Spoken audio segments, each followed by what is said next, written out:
Welcome back, brothers, to Lore Armor. Tonight's story, we're diving into the new Armageddon lore. Before we get into the madness, be sure to like and comment any videos or topics you want to see in the future. Be sure to subscribe from the Emperor. And I want to thank you guys for their support. I've been absolutely killing it. Now, let's get into the madness. The bell did not finish tolling. On Terra, where the palaces of the Master of Mankind climbed through poisoned cloud and prayer smoke, the bell of lost souls gave its iron voice to the dead. Its note rolled through adamantine halls, through processional avenues where penitents crawled until their knees opened, through sepulchral chapels where cherub servitors wept sacred oils from bronze eyes. It tolled for Sebastian Yarrick, hero of Armageddon, butcher of orcs, commissar of legend, the old one the greenskins called Baal-Eye. The Imperium mourned him as it mourned all its heroes, not with peace, not with truth, with liturgy, with lies, with parchment, with blood, with statues raised while regiments died unnamed under alien guns. The bell's last note should have faded into silence. It did not.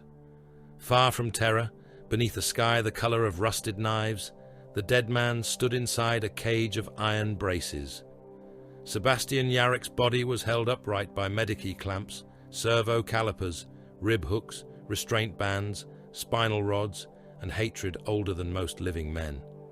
Tubes ran into his arms. Sutures crossed the wreckage of his flesh in black, wet lines. Surgical staples bit into the grey meat of his skull. One side of his face had the waxen pallor of a corpse kept too long from burial. The other belonged to a weapon, a face of augmetic plate, scar tissue, and the burning red glare of his bionic eye. His breathing was a machine's labor. His bones creaked inside their cage. His old coat hung from him like a shroud stolen from a saint and dragged through a trench. Around him, the strike cruiser Fenrisian Fang groaned as it entered Armageddon's high orbit. The space wolves had not given the vessel a gentle soul. It was an old predator of the void, its decks black with oaths and frost runes, its corridors hung with skulls, hides, broken blades, and trophies taken from things sane men were never meant to see. The ship smelled of machine oil, old blood, burned incense, and the wet iron stink of warriors who had killed in silence and would kill again without asking why. A wolf priest stood before Yarrick. His helm was a skull of white ceramite, fanged and hollow-eyed. Bones rattled from his crozius. His armor was marked by claw, shell, and blade. He had found Yarrick on Ikaria when Gazgakul Mag Uruk Thraka had crushed him and left him for the slow dark, when lesser men would have been meat cooling beneath alien laughter. The priest had not called it mercy. He had dragged Yarrick from the edge of death because Armageddon still burned. "You should be in a sarcophagus," said the wolf priest. Yarrick's one living eye opened. It was small, sunken, and cold. "So should the Emperor," he said. The wolf priest laughed once, low in the throat, but there was no warmth in it. Still biting. Still needed. "Aye, that is the curse." Yarrick's left hand twitched.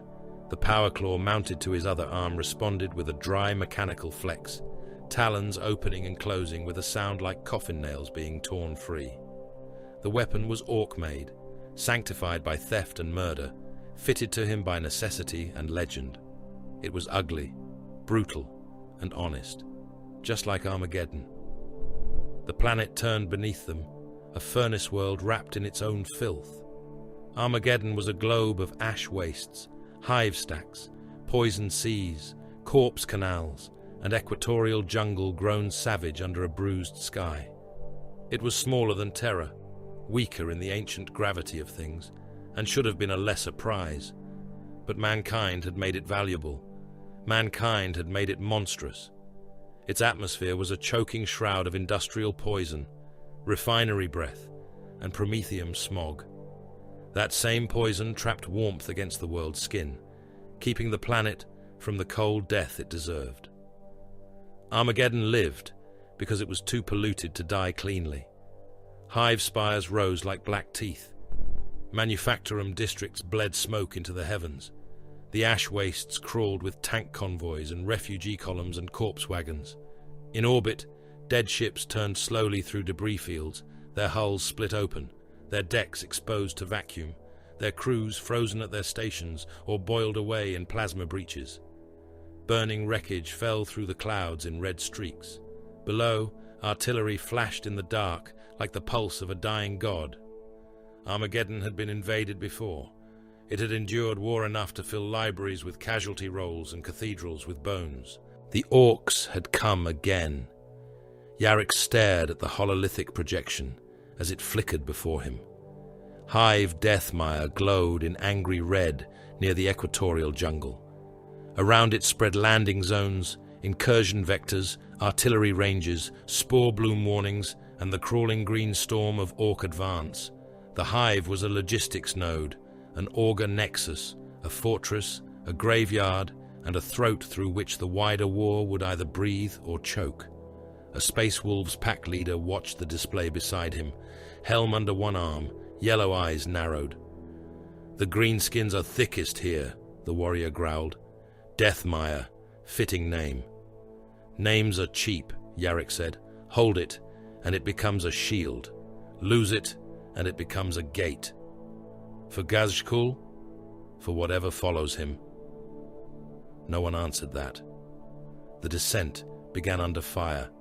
Thunderhawks and storm ravens dropped from the Fenrisian Fang and its accompanying vessels, punching through curtains of flak and burning cloud. The sky around them crawled with tracer fire, rockets, debris, and the crude, insane silhouettes of orc landers. The Imperial craft fell with controlled fury. Several did not survive the fall. One gunship took a rocket through its belly and came apart over the ash wastes, spilling armored bodies and burning promethium into the storm below.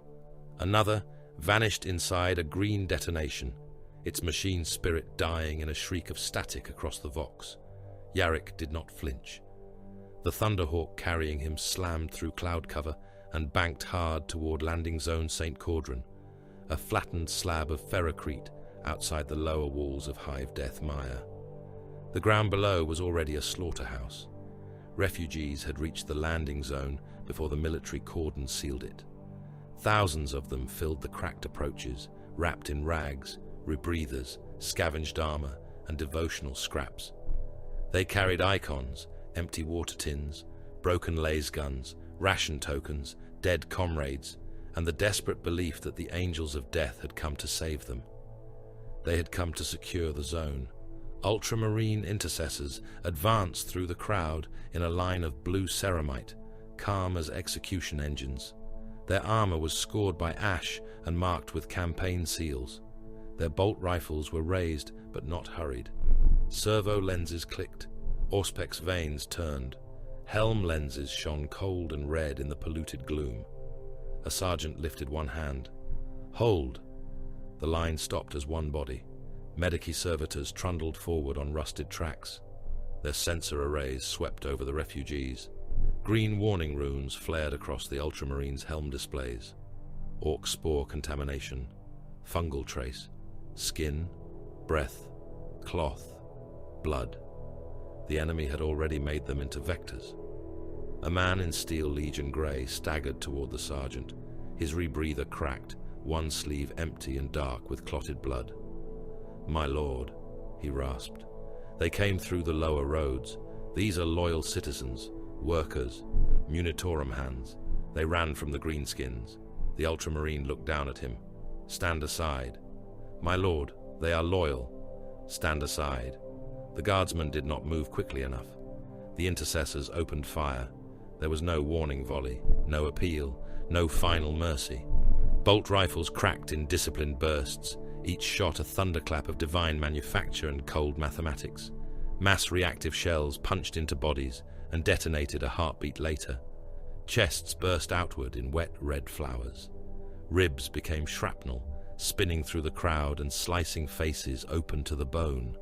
Skulls blew apart against plasteel barricades, painting them with brain matter and fragments of teeth. A man clutching an Aquila icon took a round through the sternum and burst from spine to throat, his sacred charm vanishing into a spray of meat. Another crawled with both legs gone, fingers scraping bloody lines in the ash, until a second bolt struck his back and emptied him across the ground. The refugees screamed. The ultramarines did not. They advanced 2 paces and fired again. Behind them, salamanders in green armor brought flamers to bear. Promethium washed over the bodies in roaring sheets. Clothes ignited, flesh tightened, split and blackened. Infected lungs cooked inside rib cages. Hair vanished in greasy flashes. Fat ran across Ferrocrete in burning streams. The air filled with the stink of charred meat, fungal rot, and sanctified fuel. The guardsman who had spoken survived the first volley by falling under a corpse. He crawled free, shaking, his face masked in blood that was not his. He looked up as Yarrick descended the Thunderhawk ramp inside his walking brace. The commissar came slowly. Each step was a mechanical sentence. Servo calipers hissed. His power claw dragged sparks from the ramp. His storm coat stirred in the engine wash, heavy with old metals, old blood, and new ash. The guardsman stared at the killing field. They were loyal, he whispered. Yarrick stopped beside him. His bionic eye brightened as it swept over the burning dead. Loyalty does not make a corpse clean. The guardsman swallowed. His hands trembled around the broken stock of his lasgun. "My Lord Commissar, what are we now?" Yarrick turned his gaze toward Hive Death Mire, where the lower walls were already flashing with impacts, and the sky beyond them had begun to glow green from incoming Orc engines. "Alive," he said. "For the moment, spend it well." The ultramarine sergeant approached and struck his breastplate with one fist in salute. "Commissar Yarrick, landing zone purgation is underway. Contagion levels diminishing. Civilian obstruction removed." "Your name?" "Sergeant Varro, 2nd Company Attachment, by order of Operation Imperator. Efficient work. Necessary work. There is a difference? Not in this theater." Yarrick almost smiled. It made his dead face look worse. From the command relay bunker, built half underground and half from tank wreckage, Deathmire's defense network coughed itself awake. Vox towers shrieked. Cogitators spat parchment. Servitors murmured fragments of Binharic prayer, while tech adepts hammered ruined consoles back into obedience. Officers shouted over one another. No one had enough ammunition, enough armor, enough men, enough time, or enough faith. Yarrick entered, and the noise changed. It did not stop. War never stopped for any man, but it bent around him. Guardsmen stood straighter. Priests clutched their icons. A wounded major tried to salute and fainted from blood loss before his hand reached his brow. 2 orderlies dragged him aside. No one wasted time grieving. The hololith at the center of the bunker flickered with Deathmire's shape. Lower hive, transit spines, sump gates, armored causeways. The eyes of the Emperor Observatory rose on a high black ridge to the south of the hive proper, a cathedral of lenses, auger dishes, astropathic veins, and ancient machinery whose machine spirit had watched the ash wastes for centuries. Now it watched something else. A robed tech adept turned from a console, face hidden behind brass optics and hanging cables. "Anomaly registered. Observatory core has received astropathic pulse through active Orc interference." A colonel of the Steel Legion leaned over the display. His rebreather made every word a rasp. "Impossible. The greenskin noise has drowned half the hemisphere." "Impossible classification rejected by observed event," the tech adept replied. "Signal persistence confirmed. Visual burn etched across local Auspex mirrors." The hololith shuddered. For a moment, every strategic rune vanished. Gold light spread through the bunker. Not yellow, not amber.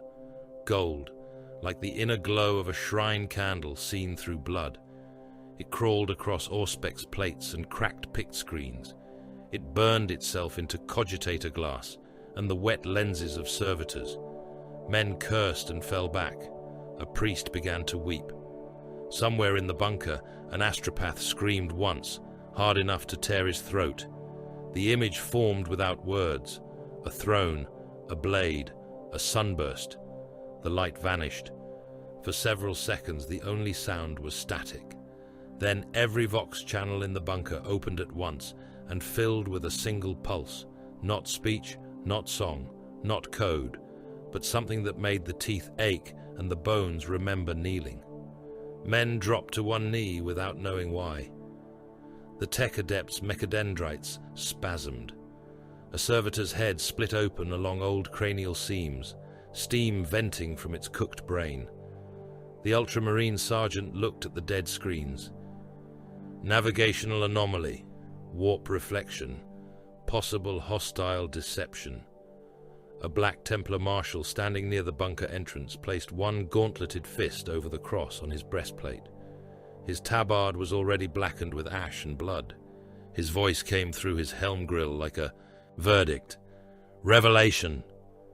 The wolf priest from the Fenrisian Fang bared his teeth beneath his skull helm. Bad omen. A blood angel's captain watched in silence, armor the color of arterial blood, face hidden behind a death mask of noble gold. He said nothing. His brothers said nothing with him.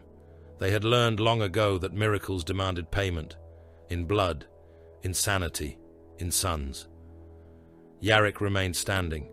His body should have failed him. It did not. The braces kept him upright. Hate did the rest. "Can the observatory repeat the transmission?" he asked. The tech adept twitched. "Uncertain. The machine spirit is agitated. The astropathic choir assigned to Deathmire is diminished. Previous pulse induced catastrophic neural hemorrhage in choir elements. How many remain? Enough to attempt broadcast. Not enough to survive it." The Steel Legion colonel removed his cap and rubbed ash from his scalp. "Commissar, if this is real, Terra must know." "Terra already hears too much prayer and too little truth," Yarrick said. A Vox officer turned from his station, face pale behind cracked goggles. "Orbital traffic. Multiple contacts breaking through the outer kill satellite grid." The hololith snapped back into focus. New runes flooded the air. Enemy signatures multiplied until the display looked diseased. Ramshackle landers, scrap hulks, cruisers burning through entry, Def Coptas spiraling ahead of the main descent like metal insects, rockets fired from craft still falling out of orbit, Orc debris slammed into Imperial debris. Both burned together as they fell. Across the command bunker, alarms began to howl. One picked feed showed the upper atmosphere turning green with engine flame and tracer fire. Another showed a kill satellite vanish beneath a tide of boarding junk. Its final image, a laughing orc face pressed against the lens before the signal died. A third showed a cruiser with half its hull on fire, punching through the defense grid by weight alone, bleeding scrap, bodies and smoke as it descended toward the ash wastes. The Vox officer shouted over the sirens. "Enemy vanguard confirmed. Speed cult markings. Massive engine signatures. Wazdaka Gutsmek's force has breached the grid." The Black Templar marshal drew his sword. Its teeth hummed with chained wrath. "Then we answer." The ultramarine sergeant checked his ammunition readout. "We hold the landing zone. Establish fire corridors. Preserve command integrity." The wolf priest lifted his crozius and laughed like a wolf scenting blood. "You may preserve whatever you like, son of Gilliman. We will kill." The Blood Angel's captain finally spoke. His voice was soft, controlled, and terrible. "Deathmire must not fall." Yarrick looked from one transhuman killer to another. Angels, they called them. Angels of death. Weapons wearing the faces of saints and monsters. The Imperium had made them because ordinary men were too fragile for the wars mankind deserved. Outside, the last of the infected refugees burned. Inside, the first impossible evidence glowed as a black afterimage on every dead screen. A throne, a blade, a sunburst. Yarrick turned to the tech adept. "Prepare the astropathic choir." The adept's brass optics clicked. Clarification required. Survivability projection is negligible. Cerebral rupture certain. Soul burn probable. Quire asset loss absolute. Yarek's bionic eye burned brighter. Then let them die loudly. Wazdaka Gutsmek did not look upon Armageddon as a world. He looked upon it as a road. It stretched beneath him in every direction, black and red and grey, scarred by shell craters, trench lines, tank tracks, chemical rivers, corpse heaps, broken hab blocks, and the long, straight bones of manufacturing causeways. The ash wastes were wide enough for an empire to die across.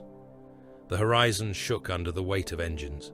Smoke rolled low over the ground, thick as storm cloud, lit from within by the yellow cough of exhausts and the green flash of crude reactor stacks. The air tasted of oil, hot metal, promethium, and blood. To an orc, it smelled perfect. Wazdaka roared across it at the head of his speedwar, a black iron idol on a bike large enough to flatten a chimera under its wheels. The machine beneath him was not built so much as beaten into obedience. Its engine blocks were chained together in a screaming nest of pistons and exhausts. Its tires were armored with saw teeth and riveted plates. Glyphs of speed, death, fire, and ownership had been hammered across the frame. Skulls hung from cables. Imperial eagles had been nailed upside down to the mudguards. A screaming grot clung to the rear exhaust assembly, on fire, laughing because all the other grots were watching. Behind Wazdaka came the storm. Warbikes howled over the wastes in packs so vast they became weather. Wartrikes spat smoke through stacks of bent pipe. Defcopters chopped through the polluted air, rotors chewing holes in the dust clouds. Buggies bounced over craters, with their crews firing in every direction. Trucks lurched and swerved, overloaded with boys who punched one another for space while blasting their shooters into the sky.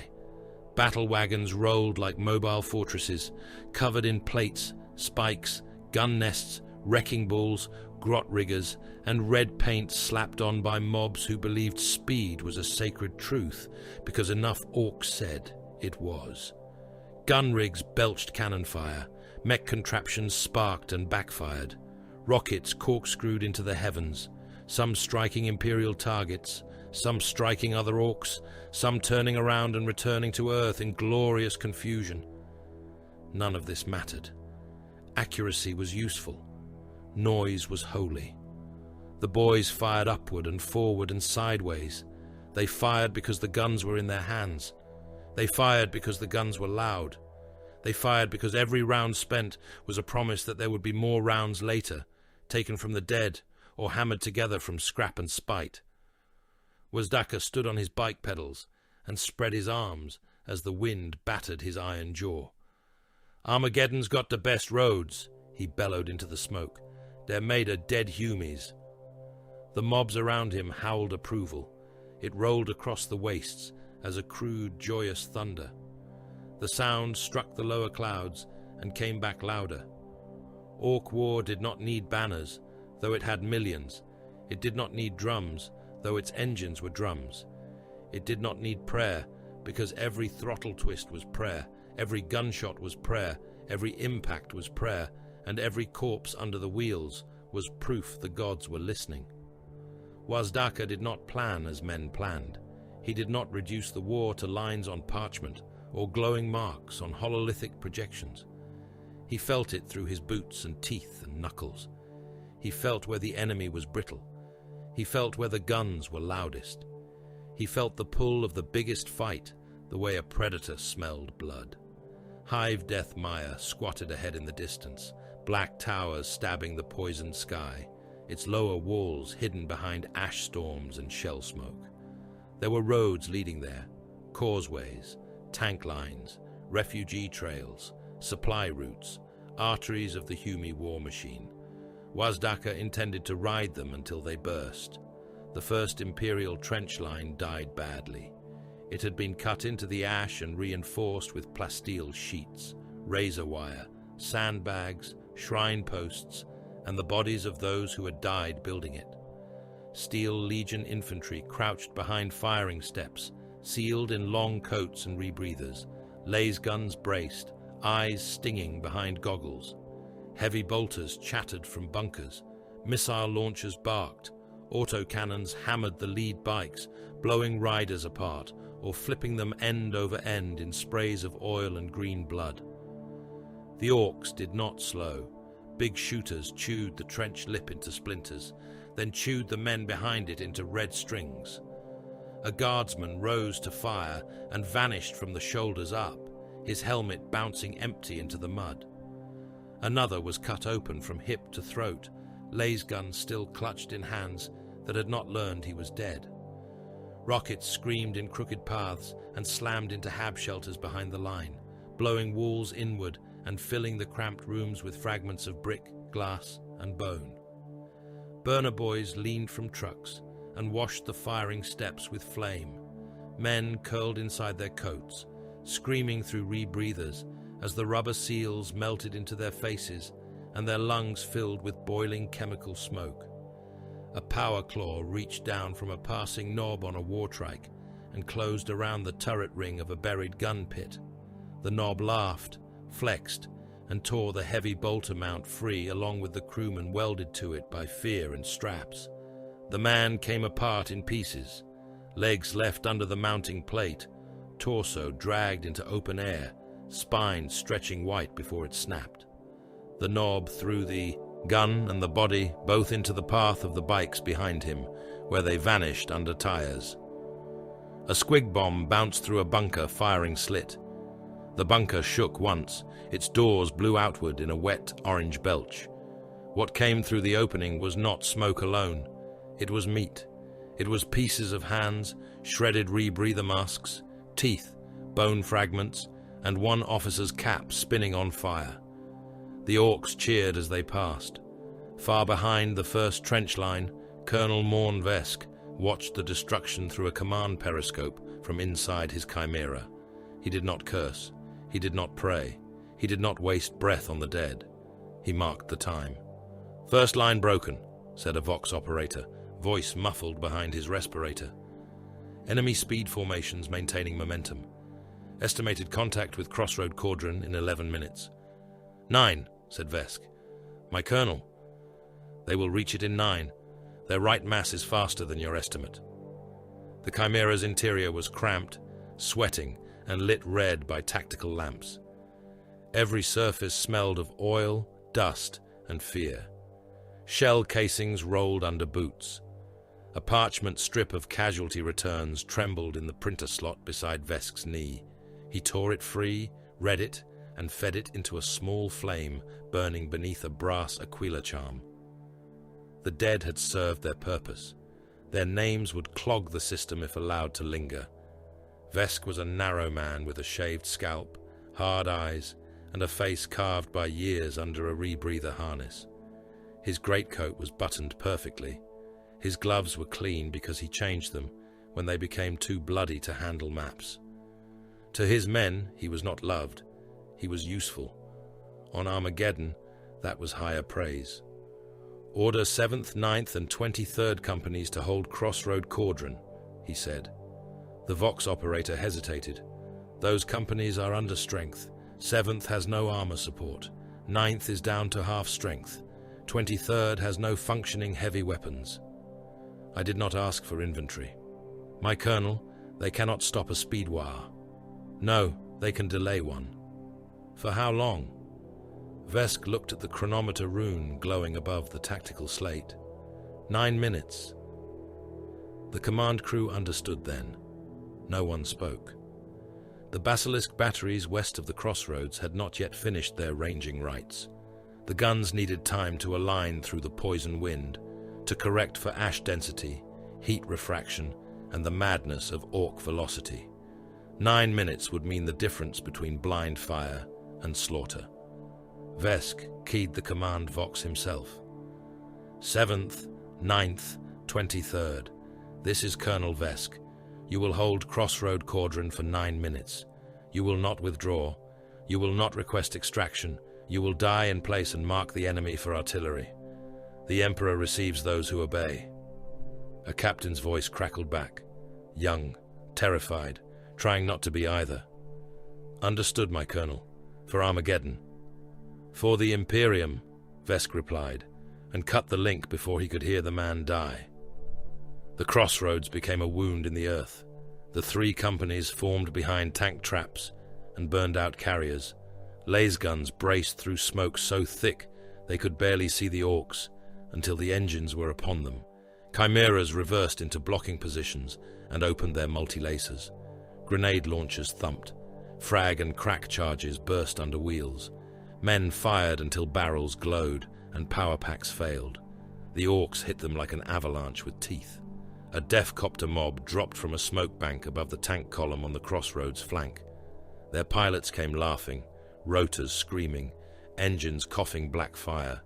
One death-copter skimmed so low its blades sheared 3 turret crewmen from a Lehman Russ. Heads bounced from the hull and rolled into the ash, goggles still strapped to faces that had not finished shouting. Another death-copter fired twin rockets into a Chimera's side, splitting the troop compartment open. Men inside were thrown outward in a gout of flame, armor plates, organs, and burning webbing. A third pilot lost control, or perhaps discovered a better idea halfway through dying. His machine plunged straight into the open rear hatch of a Chimera unloading infantry. The rotor assembly folded inward, chopping through bodies in the compartment. The fuel tank ruptured. For a heartbeat, the carrier bulged, its armor glowing from within. Then it burst. The explosion painted the road with guardsmen. Arms slapped against nearby hulls. A length of intestine landed across the vision slit of another transport and slid down slowly, steaming in the chemical rain. Promethium fire rolled through the wreckage, and men trapped within beat against the inside of the armor until their gauntlets stopped moving. Vesk watched the crossroads feed itself to the enemy. "Time held," said the Vox operator, voice shaking. 4 minutes. Not enough. 7th Company reports penetration on the left. 9th requests permission to countercharge. Denied.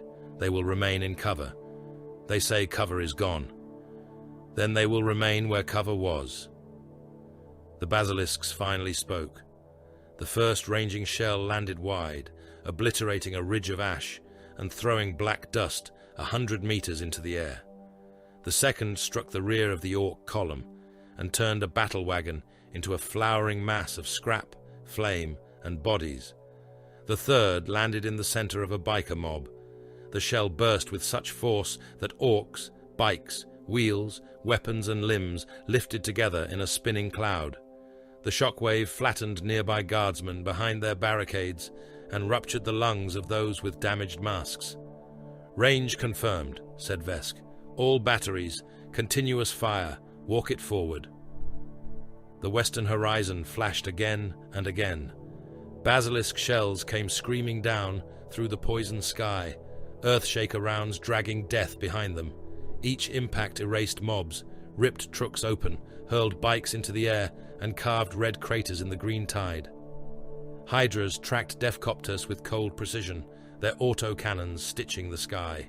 One orc aircraft came apart, blade by blade, pilot still laughing as he fell into a mob below and crushed a dozen of his own. Lehman Russ battle tanks advanced behind the artillery curtain, their battle cannons roaring. Rogel Dawn tanks ground forward like moving bastions, heavy stubbers rattling, oppressor cannons punching through battle wagon armor. Chimeras crawled through the poison storm, sealed against the atmosphere, their hulls streaked with ash and blood. Armageddon's war was a war of armor because the air itself hated men. Flesh died quickly outside protection. Engines lasted longer. Steel became a kind of faith. Then the angels of death arrived. They did not come as rescuers. They came as judgment. Land speeders screamed low over the battlefield, dark shapes cutting through the smoke, engines howling with machine wrath. Their pilots held formation with inhuman steadiness as flak burst around them. Onslaught Gatling cannons spun up and filled the air with a ripping metallic shriek. Missiles streaked from wing mounts. Multi-melters burned white. Heavy flamers ignited in long, hungry tongues. The first pass tore through the forward orc surge. Gatling fire shredded riders from bikes, shells chewing through muscle, bone, and crude armor. Multi-melter beams struck engines and turned them into molten suns, vaporizing riders from the waist down before the rest of them realized they were dead. Missiles slammed into gun rigs and blew them apart in storms of scrap and burning fungus flesh. The second pass crossed too close to the Imperial line. There was no time to separate friend from foe. The Orcs had reached the remnants of 7th and 9th Companies. Men and greenskins were locked together in mud, ash, and blood. Bayonets jammed into Orc throats. Choppers opened human bellies. Guardsmen screamed for support. Orcs screamed louder. The land speeders fired anyway. Heavy flamers washed the line clean. Orcs burned. Guardsmen burned. The battlefield became a single writhing carpet of flame. Men staggered with their coats ablaze, hands clawing at melted masks. Orcs ran onward while burning, skin blackening and splitting, laughing until their throats cooked shut. A Space Marine pilot's voice clicked over the command vox, cold and flat. Contested line sterilized. Advance corridor open. Vesk closed his eyes for less than a heartbeat. Mark corridor open, he said. Near the wreckage of a half-track, a Salamander's sergeant strode through flame and smoke, his green armor scorched black across one side. His squad moved behind him, flamers and bolt rifles raised. He heard the cry before his auto-senses isolated it, thin and strangled under the crackle of fire. A child lay trapped beneath the half-track's rear axle, pinned by twisted metal, face grey with ash, one small hand clawing at the dirt. The sergeant turned aside. A knob charged him from the smoke, chopper raised. The salamander fired once. The bolt struck the Orc in the mouth and detonated inside the skull, blowing the back of its head across the wreckage in a wet fan. He reached the half-track, braced one gauntlet under the chassis, and lifted. Servos growled. Armor plates shuddered. The wreck rose enough for one of his battle brothers to drag the child free. For a moment, the sergeant looked down at the tiny figure coughing in the ash. "Take him to the shelter," he said. A red warning rune flashed across his helm display. Spore trace. The sergeant went still. His auspex swept the nearby Hab shelter. It was packed with survivors, heat signatures huddled together in the dark. Orc fungal contamination bloomed through the vent systems, invisible to mortal eyes, already rooted in clothing, hair, wounds, lungs. His squad waited. One of the salamanders spoke over the squad vox. "Brother Sergeant, I see it. There may be uninfected within. There will not be for long." The child coughed again. The sound was small, human, meaningless against the weight of the war. The sergeant's voice became iron. "Purge the shelter." His brothers obeyed. Flamers lifted. Promethium struck the Hab entrance and rolled inward. The screams began at once, muffled by plasteel walls and burning air. Fists hammered from inside. Figures pressed against the view slits, black shapes in orange light. The child reached toward the sound, not understanding. The salamander sergeant raised his bolt pistol and ended that confusion with a single shot. He hated the order. He gave it anyway. That was the Imperium. Far above the carnage, on a ridge of black stone overlooking the ash plain, a Space Marine librarian stood with one hand pressed to the side of his helm. His armor was blue, but dust and blood had rendered it nearly grey. Wards crawled with faint light across his pauldrons. Around him, intercessors held a perimeter against straggling Orcs, their bolt rifles cracking in measured bursts. The librarian heard the warp before he heard the vox. It came as pressure behind the eyes, static inside the soul, 1,000 dead mouths opening in the dark between stars. The Orc War field roared across the immaterium like a drunken god hammering on a cathedral door. Beneath it, impossible and thin, something else spoke. "Hold the mire." The librarian staggered. Blood ran from his eyes inside the helm, warm against his cheeks, pooling along the lower seals. His retinal display flickered. For an instant he saw not the battlefield, but a throne shape burning in gold, a blade point lowered over a world of ash, a sunburst that was also an eye. "Epistolary," said a nearby sergeant. "Report." The librarian's hands curled into fists. He forced his breathing into the old patterns. He would not kneel. He would not name it. He would not feed the hunger of zealots with uncertainty. "Warp interference," he said. "You are bleeding." "Unimportant." "Did you receive a message?" The librarian looked down at the battlefield, where artillery, engines, flame, and orc laughter devoured the horizon. "Yes." "Source?" "Unknown." "Content?" The librarian wiped blood from his helm grill with a gauntlet. "Hold the mire." Across the plain, Wazdaka saw the land speeders tear into his vanguard and threw back his head in delight. Burning bikes spun past him. Basilisk shells carved mobs apart behind him. A battle wagon to his left vanished in a column of fire. A death copter crashed ahead, bounced twice, and exploded under his wheels. He rode through the flames. His tusks showed through his grin. One was cracked. The other was capped in metal. His eyes were bright with the joy of finding an enemy worth crushing. The shiny boys had come down from the sky. The Humies had brought tanks. The roads were full. The guns were loud. The dead were thick enough to ride over without touching dirt. Good. He slammed one fist onto a crude brass horn mounted to his handlebars. Its blast rolled across the speedway, deep and ugly, swallowed by engine thunder and returned by a million throats. "All engines forward!" Wazdaka roared. "The shiny boys came to play." "Good.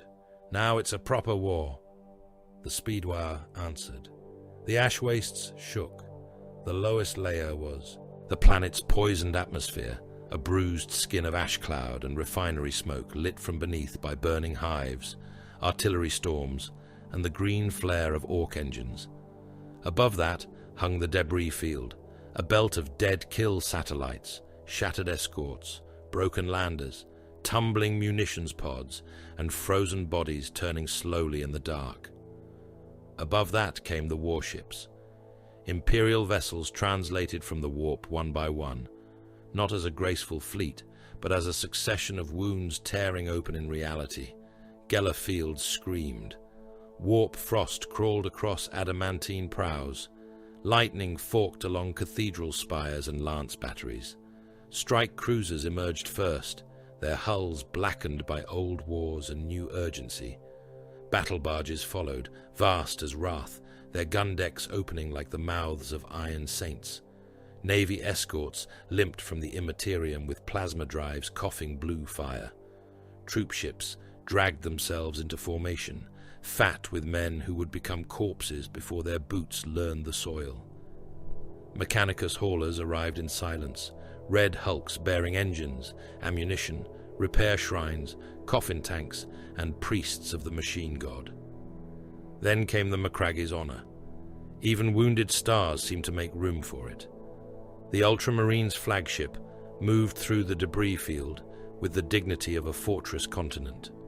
Its void shields shimmered as orc shells and wreckage struck and died against them. Its lance turrets tracked with cold patience. Its bombardment cannons turned toward the planet, not yet firing, each one a cathedral organ pipe built to sing cities into dust. Aboard it, Marnius Calgar studied Armageddon, as men with weaker souls studied their own deaths. He did not rage. He did not curse Gazkul, Wazdaka, or the greenskin species that had returned to make an altar of the world. He did not clench his fists or speak promises to the Emperor for the comfort of lesser warriors. He stood before a hololithic projection of the Armageddon system, enormous in blue armor, one gauntleted hand resting against the edge of the strategium table. Around him flickered hive icons, fleet dispositions, projected orc landfall, civilian loss estimates, refinery output, atmospheric toxin density, orbital denial zones, and manufacturum capacity. Armageddon was not merely a battlefield. It was industry. It was memory. It was humiliation endured and hatred refined. It was a symbol mortals could understand. lose a nameless world, and the Imperium would record it, mourn it, tax another system, and grind onward, lose Armageddon again, lose it before the eyes of half the segmentum, and the wound would become doctrine in the hearts of enemies. Calgar saw all of it.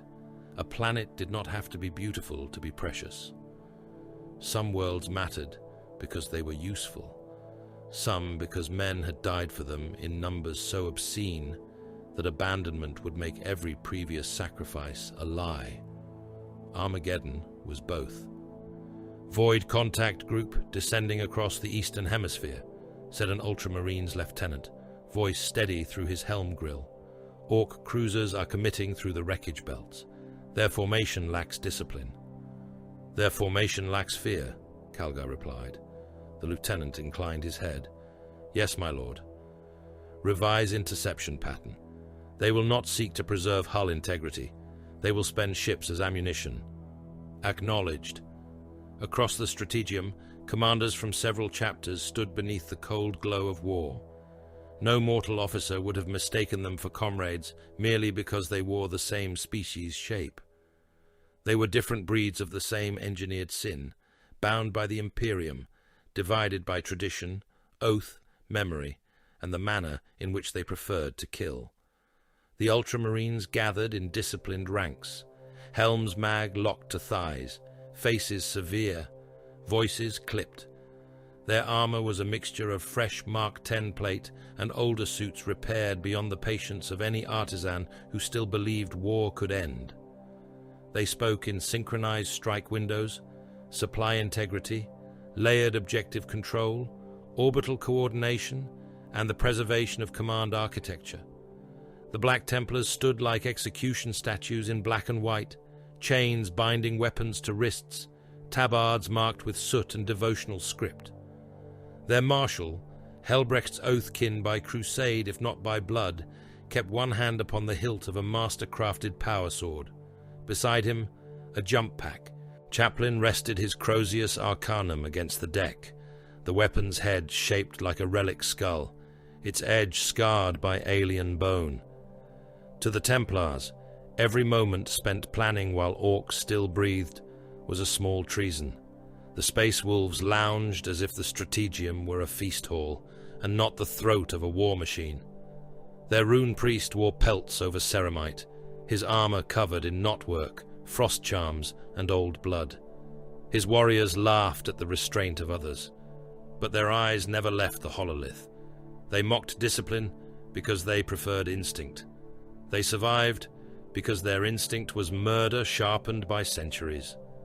The salamanders stood apart, broad and silent, green armor darkened by descent fire. Their captain carried a relic shield etched with drake scale patterns and the names of dead cities. His warriors had already bled for civilians on the surface, and some of their armor still smoked from the purgation that followed. Compassion clung to them like an old wound. It did not make them gentle. It made their cruelties heavier. Deathwatch kill teams watched from the edge of the chamber. Black armor, silver arms, chapter badges worn like ghosts.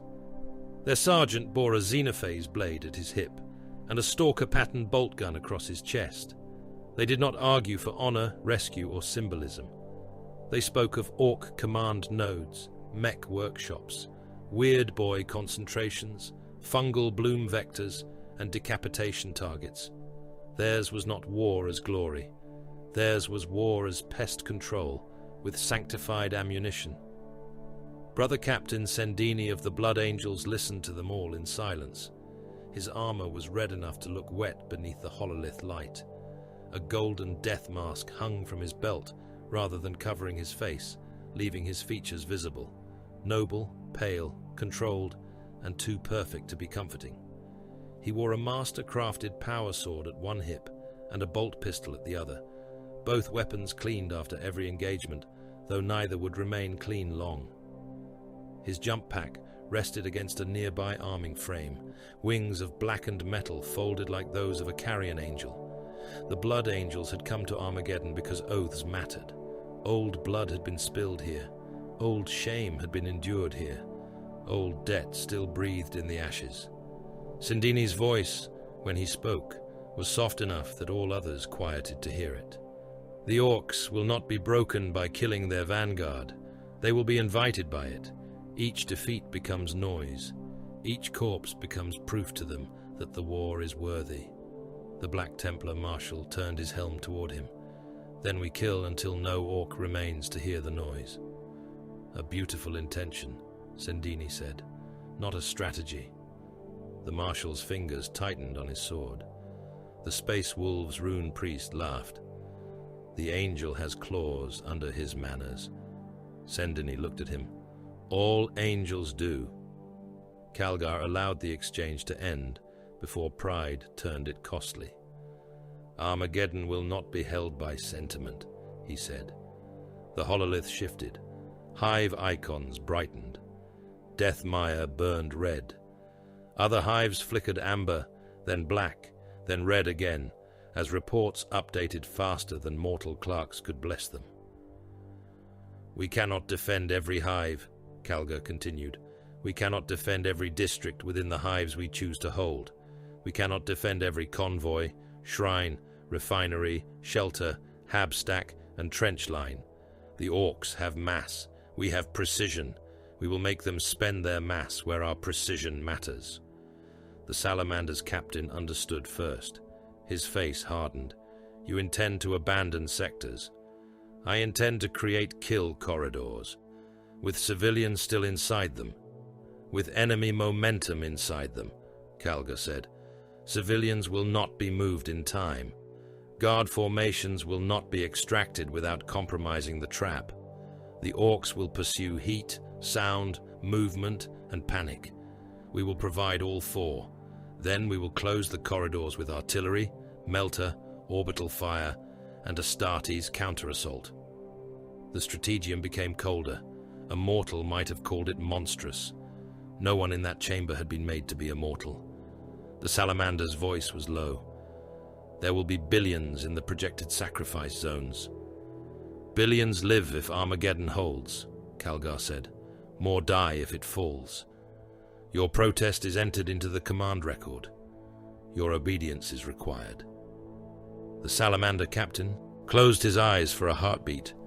When he opened them, they were not softer. Vulcan, witness me, he murmured. We obey. The Black Templar Marshal struck his fist against his breastplate. At last, a plan with teeth. The Ultramarines lieutenant moved the projected lines with a gesture. Kill zones opened across the map, red channels through hab blocks and manufacturing belts. Defensive withdrawals appeared not as retreats, but as bait. Artillery coverage overlapped. Land speeder rapid response routes marked anti-armor sweeps. Eradicator teams were assigned to choke points where orc battle wagons would be forced into close range. Intercessor blocks would hold anchor points in mixed Mark 10 and older repaired armor, bolt rifles, and auto-bolt rifles arranged by expected engagement distance. Captains with relic shields and master-crafted blades would lead hard points. Librarians with force staves and warded armor would contest the psychic scream of the Wa. Chaplains with jump packs would descend where mortal courage broke, not to comfort the living, but to shame them into dying correctly. Vanguard veterans would strike from above with power weapons, storm shields, lightning claws, and chainswords. Land speeders would hunt orc armor through smoke and wreckage, their multi-melters and heavy flamers tasked to erase anything too fast for the tanks to pin. Calgar watched the map become a machine for killing and being killed. Operation Imperator is active, he said. The words did not echo. They settled. A door opened at the far end of the strategium. Sebastian Yarrick entered in his walking brace. He should have looked small among the transhuman giants. He did not. He looked ancient, corpse-thin, half rebuilt, and held together by iron, sutures, and contempt. Servo calipers hissed with each step. His greatcoat dragged behind him. His power claw flexed once as though remembering the throat of an orc. His bionic eye burned red through the chamber's blue light. Men had knelt to kings with less silence than the Space Marines gave him. The Black Templar Marshal stepped forward and dropped to one knee. The sound of ceramite striking deck plate carried through the chamber like a verdict. "My Lord Commissar," the Marshal said. Yarrick looked down at him. "Stand, you waste height." The Marshal rose. Calgar regarded Yarrick for a long moment. Respect did not soften the chapter master's face. Nothing softened it. "Commissar Yarrick, your transmission reached enough of us." Enough is a word men use before discovering they are wrong. "Then we will make it sufficient." Yarrick limped to the strategium table and looked at the map. He saw the sacrifice zones. He saw the abandoned districts. He saw the statistical death of civilians, regiments, work gangs, Mediki shelters, penal battalions, and shrine columns. His expression did not change. "You have chosen where they die," he said. "I have chosen where their deaths have value," Calgar replied. Yarrick gave a small nod. "Good." The salamander captain looked at him with something close to disgust. Yarrick noticed. "Do not mistake me, son of Nocturne. I pity them. I simply do not value pity above victory." Before the salamander could answer, the Mechanicus delegation entered the chamber in a whisper of robes, treads, and clicking limbs. Their Magos was tall and skeletal, carried upon a cluster of segmented augmetic legs.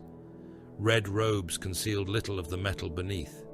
His face was a brass death mask packed with lenses.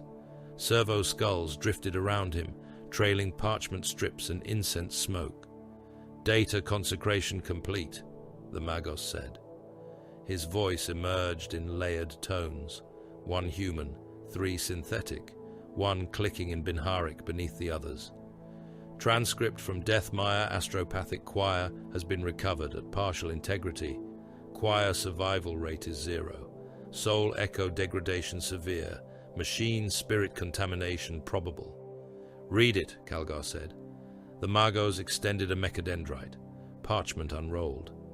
The hololith flickered, then filled with lines of high Gothic, rendered from psychic burn patterns rather than spoken language. "Imperator awake. Throne unsilent. Armageddon holds." The words repeated.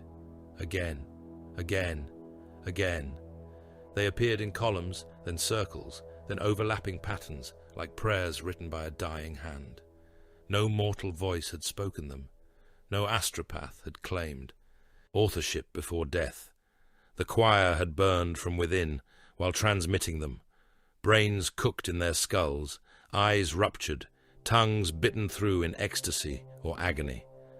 Servitors assigned to record them had carved the phrases into their own chest plates before shutting down. The Black Templar chaplain fell to both knees. "Revelation," he breathed. The Death Watch sergeant turned his helm slightly. "Orc psychic manipulation remains possible." The chaplain rose with sudden violence. "Measure your tongue, oath-breaker." "I measure threats. You profane a miracle. I question a signal." The Space Wolf's rune priest spat onto the deck. "It smells of the warp. Everything that crawls through the warp demands a knife before a hymn." The Ultramarines librarian, eyes shadowed by recent bleeding, leaned on his force stave. "The psychic structure is not orc. It is too ordered, too bright. It hurt to hear." The Magos clicked. "Brightness is not a theological category. Data classification remains corrupted." "Sacred," said the chaplain. "Corrupted," said the Magos. "Useful," said Yarrick. All eyes turned to him. Yarrick's bionic eye fixed upon the glowing words. "Whether it is the Emperor, a dying choir, a machine spirit, or the warp mocking us with our own hunger, it will keep men at their guns, spread it through controlled channels." Calgar looked at the map, then at the words, then at the warriors gathered before him. "No." The chamber stilled. Yarrick's voice became soft. "No. No uncontrolled dissemination. No theological panic. No miracle riots in the lower hives. No commanders altering strategy, because they believe the master of mankind is personally moving artillery markers. The Black Templar Marshal's helm snapped toward Calgar. You would bury this? I would weaponize it properly. The Marshal stepped closer. Careful, son of Gilliman. Calgar did not move. I am always careful. For one instant, the room felt ready to split into civil war within a war. Then Calgar's voice cut through the tension, colder than void iron. No miracle will be entered into the strategic record until it survives contact with artillery. Silence followed. The Space Wolves' rune priest barked a laugh. The Deathwatch sergeant inclined his helm by the smallest degree. The Salamander captain looked weary beyond words. The Black Templar did not sheath his anger, but he held it chained. The Blood Angels remained still, Sendini watching the glowing words with an expression that might have been reverence, dread, or hunger. Calgar turned to the Fleetmaster's projection. Begin descent sequence. The void answered in fire. Across the Imperial fleet, hangar decks opened. Thunderhawks rolled from launch cradles, engines igniting blue-white. Drop pods were locked, blessed, loaded, and hurled from launch tubes by screaming mag rails. Storm Ravens descended in attack formations beneath fighter screens. Teleportariums filled with lightning as Terminators and kill teams stood within circles of warding script. Grav-shoot regiments lined up in the bellies of troop carriers, mortal men praying through rebreathers as green flak blossomed below. Mass landers shook as their machine spirits were lashed into obedience by tech priests chanting Binharic litanies. Gunships carried captains, chaplains, librarians, eradicators, vanguard veterans, intercessors, apothecaries, dreadnought sarcophagi, ammunition pallets, reliquaries, and enough death to make the ash wastes tremble. Orc guns lit the atmosphere green. The first wave fell into it. Drop pods burned like meteors. Thunderhawks traded missiles with Defcopters and fighter bombers amid clouds of debris. A mass lander took a direct hit and broke open, spilling men and tanks into the storm like offerings thrown from a cathedral roof.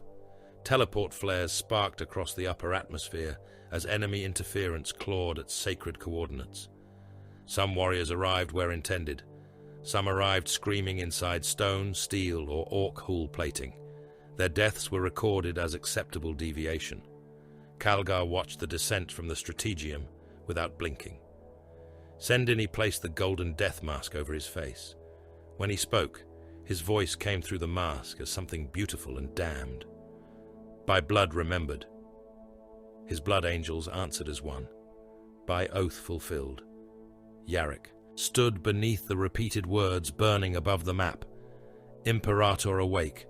Throne unsilent. Armageddon holds. He did not know whether the Emperor had spoken. He knew only that men would die better believing he had. They fell through Armageddon's polluted cloud cover in screaming columns, their hulls burning white at the edges, their machine spirits howling through descent litanies as the atmosphere clawed at them with poison and ash. Flak rose to meet them from the orc lines below. It came in green bursts, dirty orange blooms, black shrapnel clouds, and streams of tracer fire so thick the sky seemed stitched together by hatred.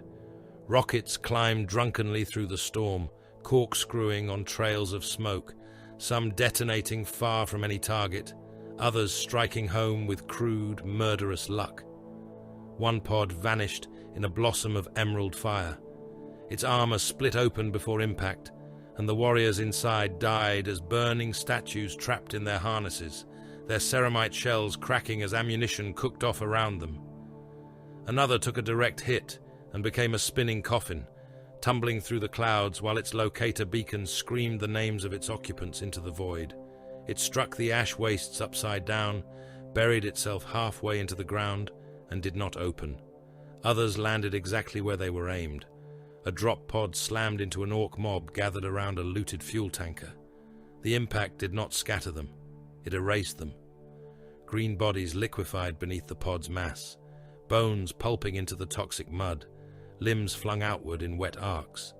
The pod's petals blasted open, crushing more orcs under ceramite doors before the occupants even stepped into war.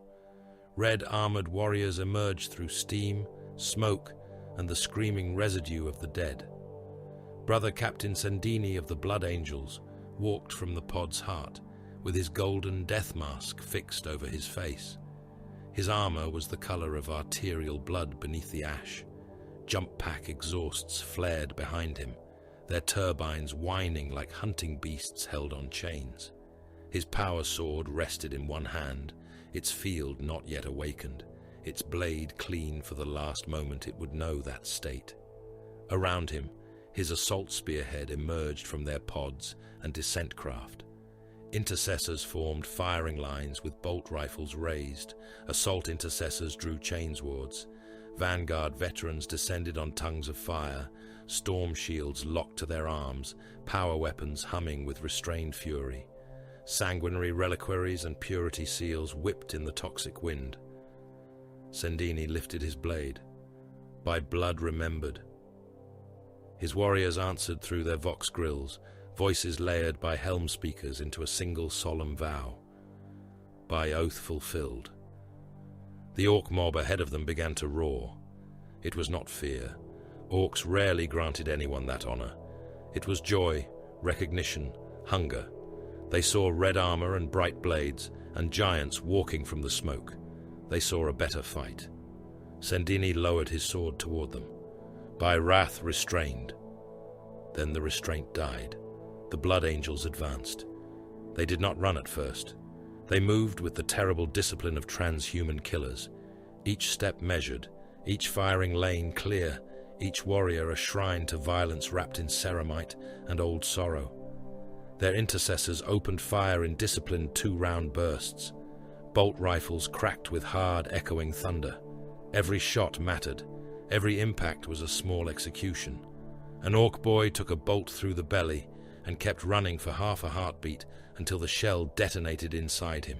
His torso burst outward, spine and ribs blowing through his back in a spray of meat and shredded fungus. Another lost his lower jaw to the first round and the rear of his skull to the second, teeth spinning through the air like broken ivory dice. A knob raised a slab shield and bellowed a challenge. 3 bolts punched through the metal plate, exploded in his chest, and blew his heart, lungs, and shoulder blades across the mob behind him. Twitching green chunks slapped into the toxic mud, steaming where promethium residue kissed exposed flesh. The orcs came in thousands. The Blood Angels fired as though thousands were only a number to be reduced. Behind them, ultramarine intercessors from an adjacent strike wave advanced along the causeway in blue ranks.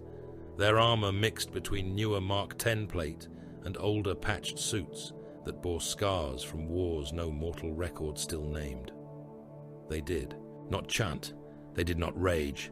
They fired, stepped, fired, reloaded, corrected, and fired again. Their sergeants marked targets by threat priority. Knobs died first, rockets next, burner teams after that. Boys filled the gaps, and the guns kept speaking. The ash waste became a slaughter scripture written in bolt detonations. A mob tried to close with the Ultramarines by charging through the wreckage of a civilian convoy. The Space Marines did not alter formation. They fired through the vehicles. Bolt rounds punched into rusted haulers, through hab shutters, through hanging sheets of plasteel, through bodies hiding beneath the wreckage. Orcs burst apart. So did the surviving men trapped under them. The intercessors stepped over the remains without lowering their rifles. Above the killing field, jump packs ignited. Vanguard veterans fell from the smoke like guillotines given wings. Their descent was not flight. It was judgment with trajectory. Storm shields struck first, smashing aside crude gunfire and fragments of flak. Power swords and lightning claws followed, bright and hungry. One veteran landed directly upon an orc knob who had been dragging a guardsman officer by the head. The impact drove both armored boots through the knob's ribcage. The orc folded around the descending warrior, chest bursting open under the force, organs splashing across the veteran's greaves. Before the corpse struck the ground, the Blood Angel turned with impossible grace and decapitated 2 more orcs in the same motion. Their heads spun away, mouths still open, tusks trailing strings of saliva and blood. Another veteran struck a truck from above, punching his power fist through the driver's compartment. The engine block screamed as if alive. The orc driver vanished in red-green paste. The truck slewed sideways, overturned, and spilled boys beneath its own wheels. The veteran leapt clear as the vehicle exploded, his storm shield catching the blast, his armor painted with burning oil and cooked flesh. The Black Templars hit the flank moments later. Their chaplain descended first, jump pack roaring, black armor wreathed in smoke. He landed upon a mound of corpses and raised his Crozius Arcanum high above his skull helm. The weapon's head burned with caged power. Chains bound his bolt pistol to one wrist. Oath papers covered his armor in fluttering scraps of devotion, each one already flecked with blood. His voice rolled across the vox and the open air, distorted into iron thunder. Mercy is the lie told by cowards to delay obedience. The Templars answered with a roar that was half prayer and half death sentence. They charged. The chaplain met the first orc with his Crozius and crushed its skull flat to the shoulders. The body staggered another step before falling, head reduced to a pulped green crater. He swung again, breaking a knob's arm at the elbow, then driving the weapon into the creature's face until the jaw, nose, eyes, and forehead became one wet ruin. Around him, chainswords screamed through orc muscle. Power swords carved burning lines through crude armor and thick bone. Bolt pistols fired at point-blank range, detonating skulls so close that Templar helms were painted in the hot mist of their enemies. "Forward," the chaplain commanded. "Forward, or be judged with them." On the left of the assault, the mortal line was collapsing. A Steel Legion squad lay pinned beneath the wreckage of a fuel crawler. They had survived the first orc push, only because the vehicle had rolled over them, trapping them under bent plates and broken axles. Their sergeant still had a working vox bead. He screamed into it as orcs gathered in the smoke beyond the wreck, their shadows swelling in the flame light. Extraction by the throne, extraction. We are pinned. We have wounded. Coordinates marked. Request armored pull. Request medikey. Request anything. A Space Marine officer of the Ultramarines received the plea as a minor rune on his tactical display. He turned his helm. His autosenses pierced the smoke. He saw the trapped guardsmen. He saw the orc assault wave using the wreckage as cover. He saw projected breach timings. He saw the fire map. "Negative extraction," he said. The guardsman's voice cracked. "My lord, we are alive. For the moment. Please." The Space Marine marked the zone with a blink click. Promethium saturation. Grid Quadrant Ash 9. Immediate. The sergeant understood just before the fire came. No, wait. We are loyal. We are still here. We are still fighting. Do not leave us. Do not burn us. Do not burn us. Heavy flamers from a Salamander's support squad and a Landspeeder squadron washed the wreckage in white-orange flame. Promethium poured under the crawler, into the gaps, across armor plates, through broken vents, over orc bodies, and over the trapped men beneath. The guardsmen screamed until the fire took the air from them. The orcs screamed louder and died slower, muscles blackening, fat igniting, crude ammunition cooking off inside belts and pouches. The assault wave died with the pinned squad. The Ultramarine officer removed the distress rune from his display. Corridor sealed. The orcs answered cruelty with machinery. A deaf dread burst from behind a curtain of burning smoke, its metal body painted red and black, its glyph plates daubed with old blood, its cockpit a screaming coffin of rivets and rage. Buzzsaws spun from two of its arms. A scorcher belched flame from another. The fourth ended in a claw large enough to bite through a tank hatch. It charged with a sound like an engine being murdered. It hit the intercessor line before the Eradicators could bring their melter rifles around. The first Space Marine died under the claw, torso crushed inside ceramite, helm popping free as the gorget buckled. The second took a buzzsaw from shoulder to hip and fell in 2 pieces, his body still firing as it came apart. The third, Brother Tertian, stepped into the machine's path and drove his combat blade into a joint seam. The Death Dread's other saw came down and opened him from gorget to pelvis. His armor split, his torso opened, intestines spilled hot and slick into the ash, dragging from him in loops. Tertian did not fall. For 7 seconds, he remained alive because an Adeptus Astartes did not surrender function merely because his body had become ruin.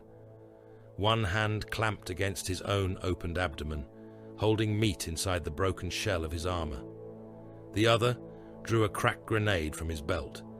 His helm lenses stared into the Death Dread's vision slit. "Courage and honor," he said.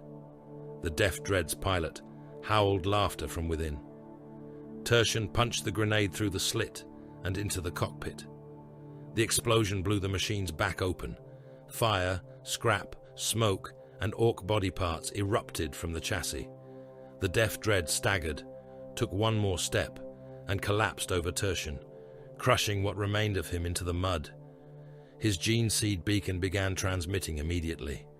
The apothecary moved toward it before the smoke cleared. Elsewhere, the Black Templar chaplain found the war boss. The creature was huge, even by the obscene standards of its kind, draped in plates torn from Imperial tanks, its jaw bolted with iron, one arm ending in a power claw that sparked and snarled. It shouldered through its own boys and struck the chaplain hard enough to crack the stone beneath him. The Templar flew backward, smashed through a shrine marker, and rose before the orc finished laughing. "Come on, Den Shouty Hoomy!" the war boss bellowed. "Say something clever!" The chaplain charged. Crozius met Claw in a burst of power field lightning. The first exchange broke 3 of the orc's teeth and shattered one of the chaplain's knee plates. The second tore away the Templar's left pauldron and opened his arm to the black carapace beneath. The third strike landed with the Crozius against the war boss's skull. The weapon cracked. Its head split from the haft and spun away, power field dying in a spray of sparks. The war boss laughed. The chaplain looked at the broken haft in his hands. Golden light ran along it, not the blue-white of a power field, not the orange of flame. Gold, deep and terrible, the color of a shrine seen by a dying man. It bled from the broken metal and wrapped the haft in radiance. The chaplain's helm lenses shone with it. Around him, Templars turned. The Vox filled with sudden chanting. "The Emperor's hand!" The chaplain did not question. He did not wonder. Faith had no need for pause. He drove the headless haft into the war boss's face. The first blow caved in the creature's brow. The second burst one eye and sent black-green fluid down its cheek. The third drove bone fragments into its brain. The war boss tried to swing. The chaplain stepped inside the ark and struck again, and again, until the orc's skull collapsed into a crater of pulped meat and broken iron. The golden light vanished as the war boss fell. The Templars roared louder than the guns. "The Emperor is upon us! The Emperor is upon us!" On the ridge above the battlefield, the Ultramarines librarian felt the pulse strike his soul. His force stave trembled. Blood welled again behind his eyes and ran down inside his helm. He saw the chaplain's broken weapon burning. He felt the psychic pressure rise, immense and focused, pressing through the orc war like a blade through diseased flesh. His knees wanted to bend. He locked them. A sergeant beside him made the sign of the Aquila. "My lord, is it him?" The librarian swallowed blood. "It is pressure in the warp. That is not an answer. It is the only answer I trust." Below, the battle rolled onward. Operation Imperator took the outer causeways by force of transhuman will and disciplined atrocity. The Blood Angels broke the central orc push and left the road paved in twitching green bodies. The Ultramarines sealed the supply corridor with methodical fire and corpse-cold decisions. The Black Templars carved through the flank, their broken chaplain now carrying the dead war boss's iron jaw chained to his belt. The Salamanders burned every spore-marked shelter, every infected trench, every hab block whose vents had tasted orc breath. Deathwatch kill teams vanished into the smoke, their work marked only by sudden explosions in mech gun nests and the silence of enemy leaders who had been laughing moments before. Every local engagement bent toward Imperial victory. The larger war did not. For every orc killed, more came through the ash. For every truck destroyed, 3 more rattled through the smoke behind it. For every knob decapitated, another rose over the corpses, bigger, angrier, delighted by the challenge. The orcs did not count losses. They did not understand defeat as men understood it. They understood momentum, noise, proximity, and whether the enemy was still worth hitting. By that measure, Armageddon was becoming paradise. Aerial augurs from a surviving storm raven climbed above the clouds and looked beyond the battlefield. Their picked feeds reached command through static, interference, and bursts of orc signal filth. At first, the images showed only smoke layers and burning descent trails. Then the cloud cover parted. The orc vanguard stretched beyond the horizon. Not a column, not an army. A planetary infection in motion. Engine storms rolled across the wastes. Scrap hulks descended in distant fire. Landing zones burned green from horizon to horizon. Speed mobs circled the hive like predators around a bleeding beast. Far above, beyond the atmosphere, larger signatures moved at the edge of Auspec's range. Not yet committed, not yet landed, not yet Gazkul's main force. On the surface, Brother Captain Sendini stood atop a mound of orc dead and listened as the report reached his helm. His armor was no longer red. It was black with soot, green with alien blood, and red again where human and Astartes wounds had opened across him. Around him, his warriors reloaded in silence. Their blades steamed. Their jump packs ticked as they cooled. The ash rain fell softly over the butchered causeway. He looked toward Hive Death Mire, then toward the horizon where the true storm waited. By wrath restrained, he whispered. This time, none of his brothers answered. There was no restraint left to promise. Hive Death Mire did not sleep, because it had never truly lived. It labored. It breathed smoke through stack lungs the size of cathedrals. It drank men through transit mouths and spat them into manufactoria, armories, refinery pits, ordnance vaults, corpse presses, and loading shrines. It took boys from hab warrens and returned guardsmen sealed in rebreathers. It took criminals and returned penal ammunition. It took the faithful and returned shells, ration paste, promethium, tank parts, gun oil, lacels, and grave ash. The hive was not a city. Cities existed for those who lived in them.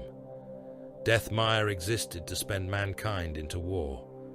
Polluted rain fell through its broken upper levels, hissing where it touched hot pipework and exposed electrical conduits. Sump rivers ran through its depths, thick and black, carrying industrial sludge, blood, drowned vermin, failed servitors, amputated limbs from medicadex, and the half-dissolved dead from collapsed hab stacks. Rust cathedrals rose from manufactorum canyons, their stained glass replaced by sheets of armor plate and shell casings beaten flat by generations of work gangs. Corpse elevators climbed between levels on chains as thick as tank barrels, bearing the slain upward to counting stations or downward to processing pits according to munitorum need. The hab stacks had become vertical graveyards. Families crouched in rooms without windows, listening to the guns. Men in factorum overalls sharpened spanners into blades because the laser guns had gone to the outer walls. Children wore devotional masks against the poison and learned not to cry when ash rain leaked through the ceiling and burned their skin. Priests walked the corridors with cracked icons and execution pistols, blessing the living, counting the dead, and shooting anyone whose cough sounded too wet. Above them all, the eyes of the Emperor Observatory stared from its ridge like a blind saint that had begun to dream. Its auger dishes turned without command. Its lenses tracked nothing visible to mortal sight. Its machine spirit whispered through cables that ran beneath the hive, through cogitator stacks, astropathic relays, and sealed vaults where old oaths had been engraved into plasteel.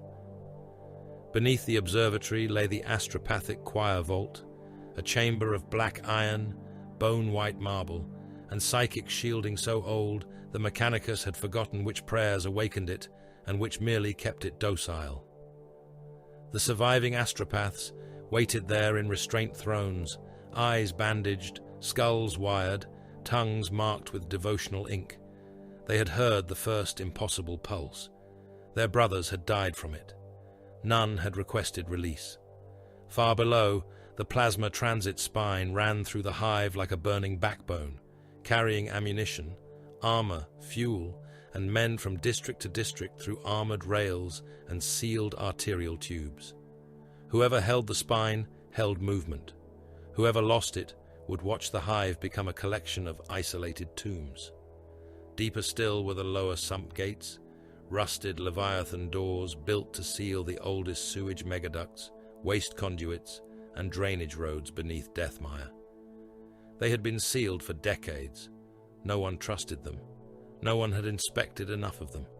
War had a way of punishing every forgotten maintenance failure with corpses. And in the central middle hive, surrounded by barricades made from broken chimeras and burned orc skull racks, stood the shrine of St. Mannheim. Its walls had been built from tank armor taken from Armageddon's old wars. Its altar was the frontal plate of a Lehman Russ that had killed until its crew drowned in their own blood.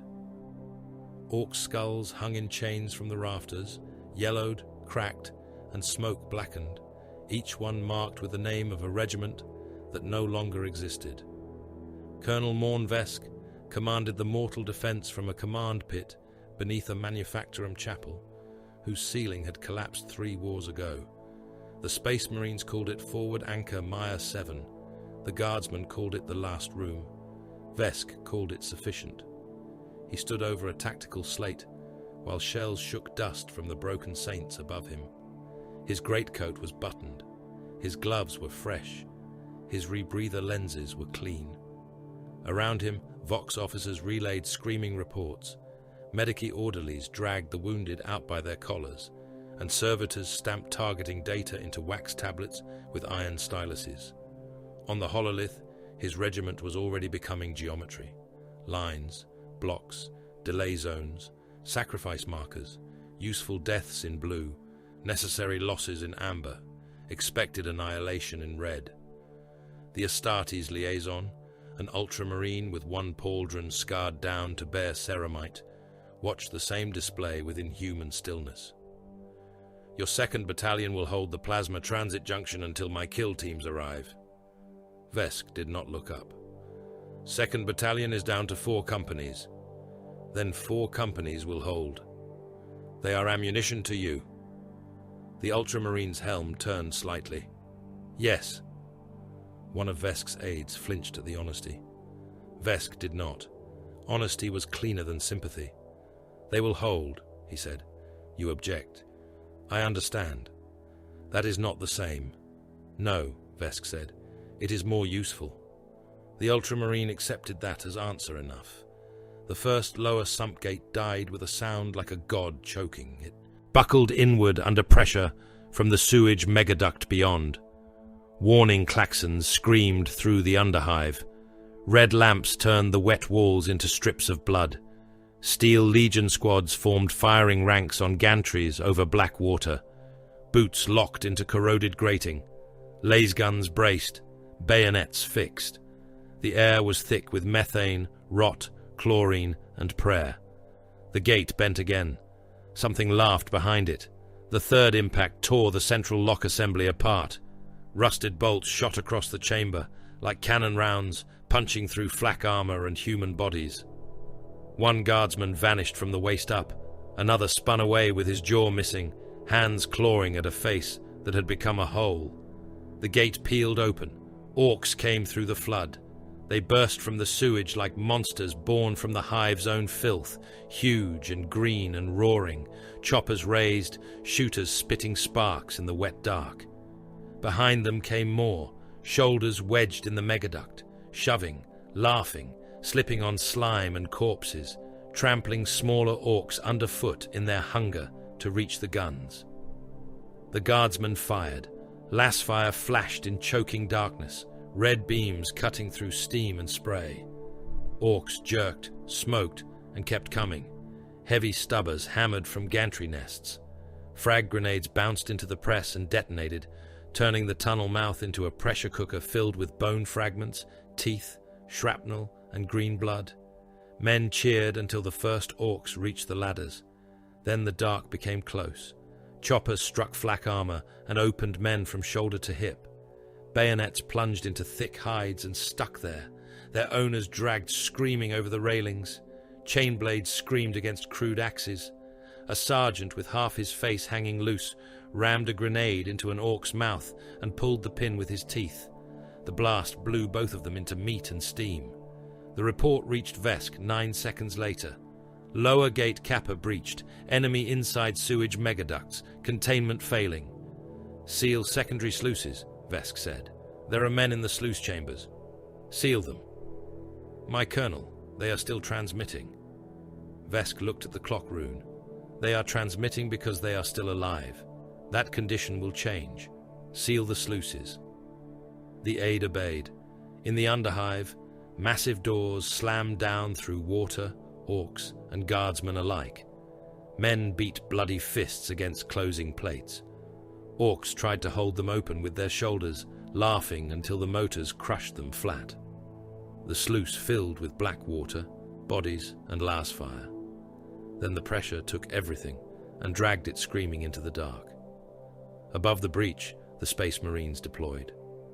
They did not move in companies. The hive would have swallowed companies and given back noise. They moved in kill teams, surgical and cruel, each one a blade inserted into a specific wound. Ultramarines retook junctions by fire discipline. Salamanders sterilized infected levels with flame. Blood angels struck from lift shafts and broken transit rails, their jump packs roaring in confined spaces as they butchered orcs too slow to understand death coming from above. The Death Watch entered the water reclamation district without a word of warning. 5 veterans in black armor advanced through misted corridors, while alarm bells rang and thousands of workers knelt in rows under the command of frightened overseers. Silver left arms gleamed beneath the lumen strips. Their helm lenses swept the district. Their weapons were not raised in panic. Deathwatch did not panic. Their sergeant carried a Stalker bolt gun loaded with specialist rounds. Another bore an Infernus heavy bolter. A third held a Xenophase blade that seemed to cut the light around it. Their armor bore the icons of different chapters, but those old loyalties had been chained beneath a single purpose. "Spore trace," said one veteran. "Vectors," said the sergeant. "Ventilation, water tanks, human tissue, fungal bloom in drainage mesh. Depth, unrecoverable." The district overseer ran toward them, robes soaked in condensation. "My lords, production has not ceased. We remain loyal. We can flush the systems. We can isolate the contaminated shifts. Give us time." The Deathwatch sergeant looked past him. "Time feeds orcs." The overseer stopped. "There are thousands here." "Confirmed. They serve the Emperor. Then they will serve him as ash." The workers began to understand when the kill team marked the doors. Rad-cleanse canisters fired first, bursting in pale clouds that drifted through the reclamation chambers. Men coughed blood into their masks. Skin blistered, eyes boiled in their sockets. Those who ran found the exits locked by the district machine spirit under Deathwatch command. Then came flame.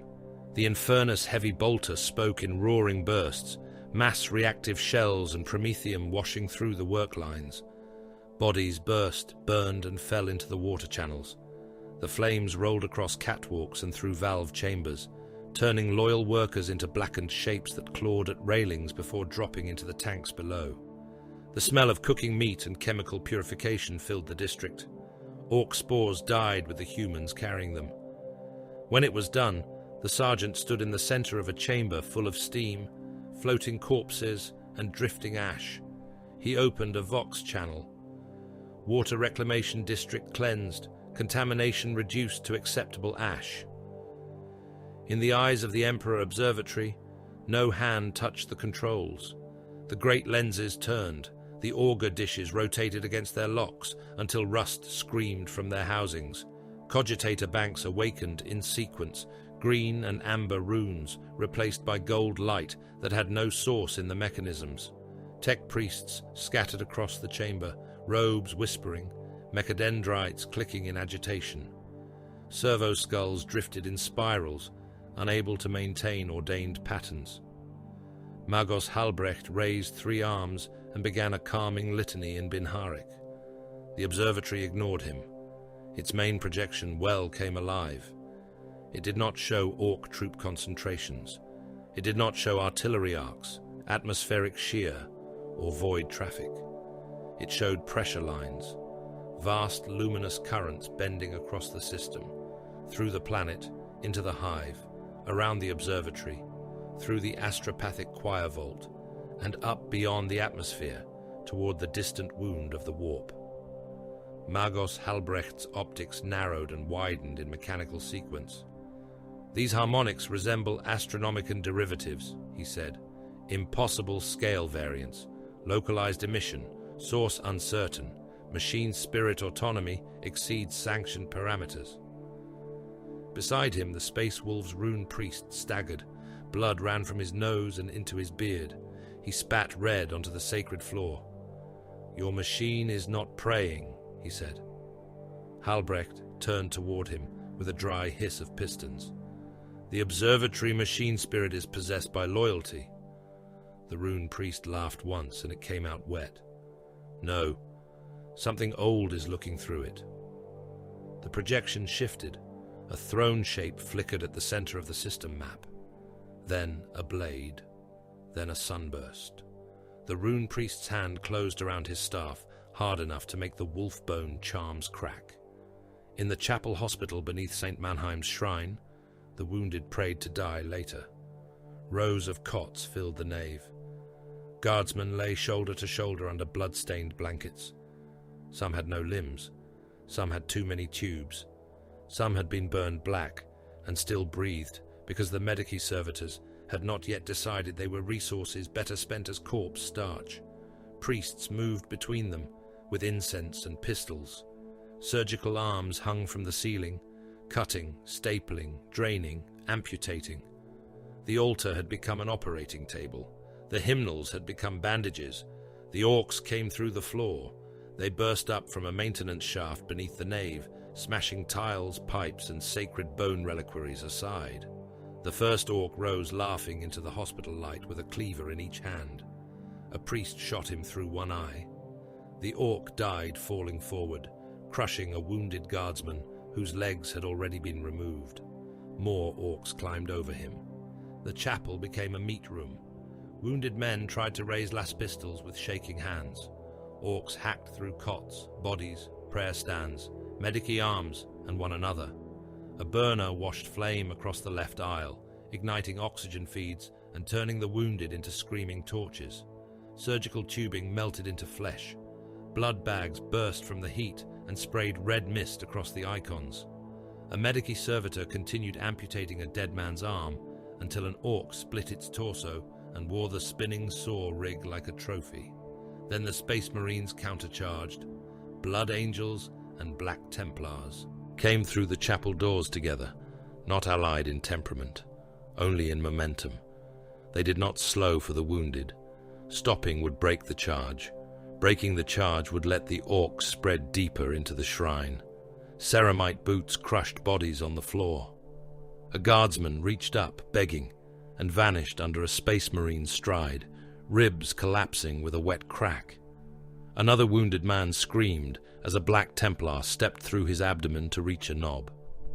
The Templar's chainsword opened the orc from groin to sternum, spraying organs across the cot rows. A blood angel vaulted an operating table, landed among 3 boys, and cut them apart with sweeps of his chainsword, so fast the air filled with scalp, fingers, teeth, and green arterial spray.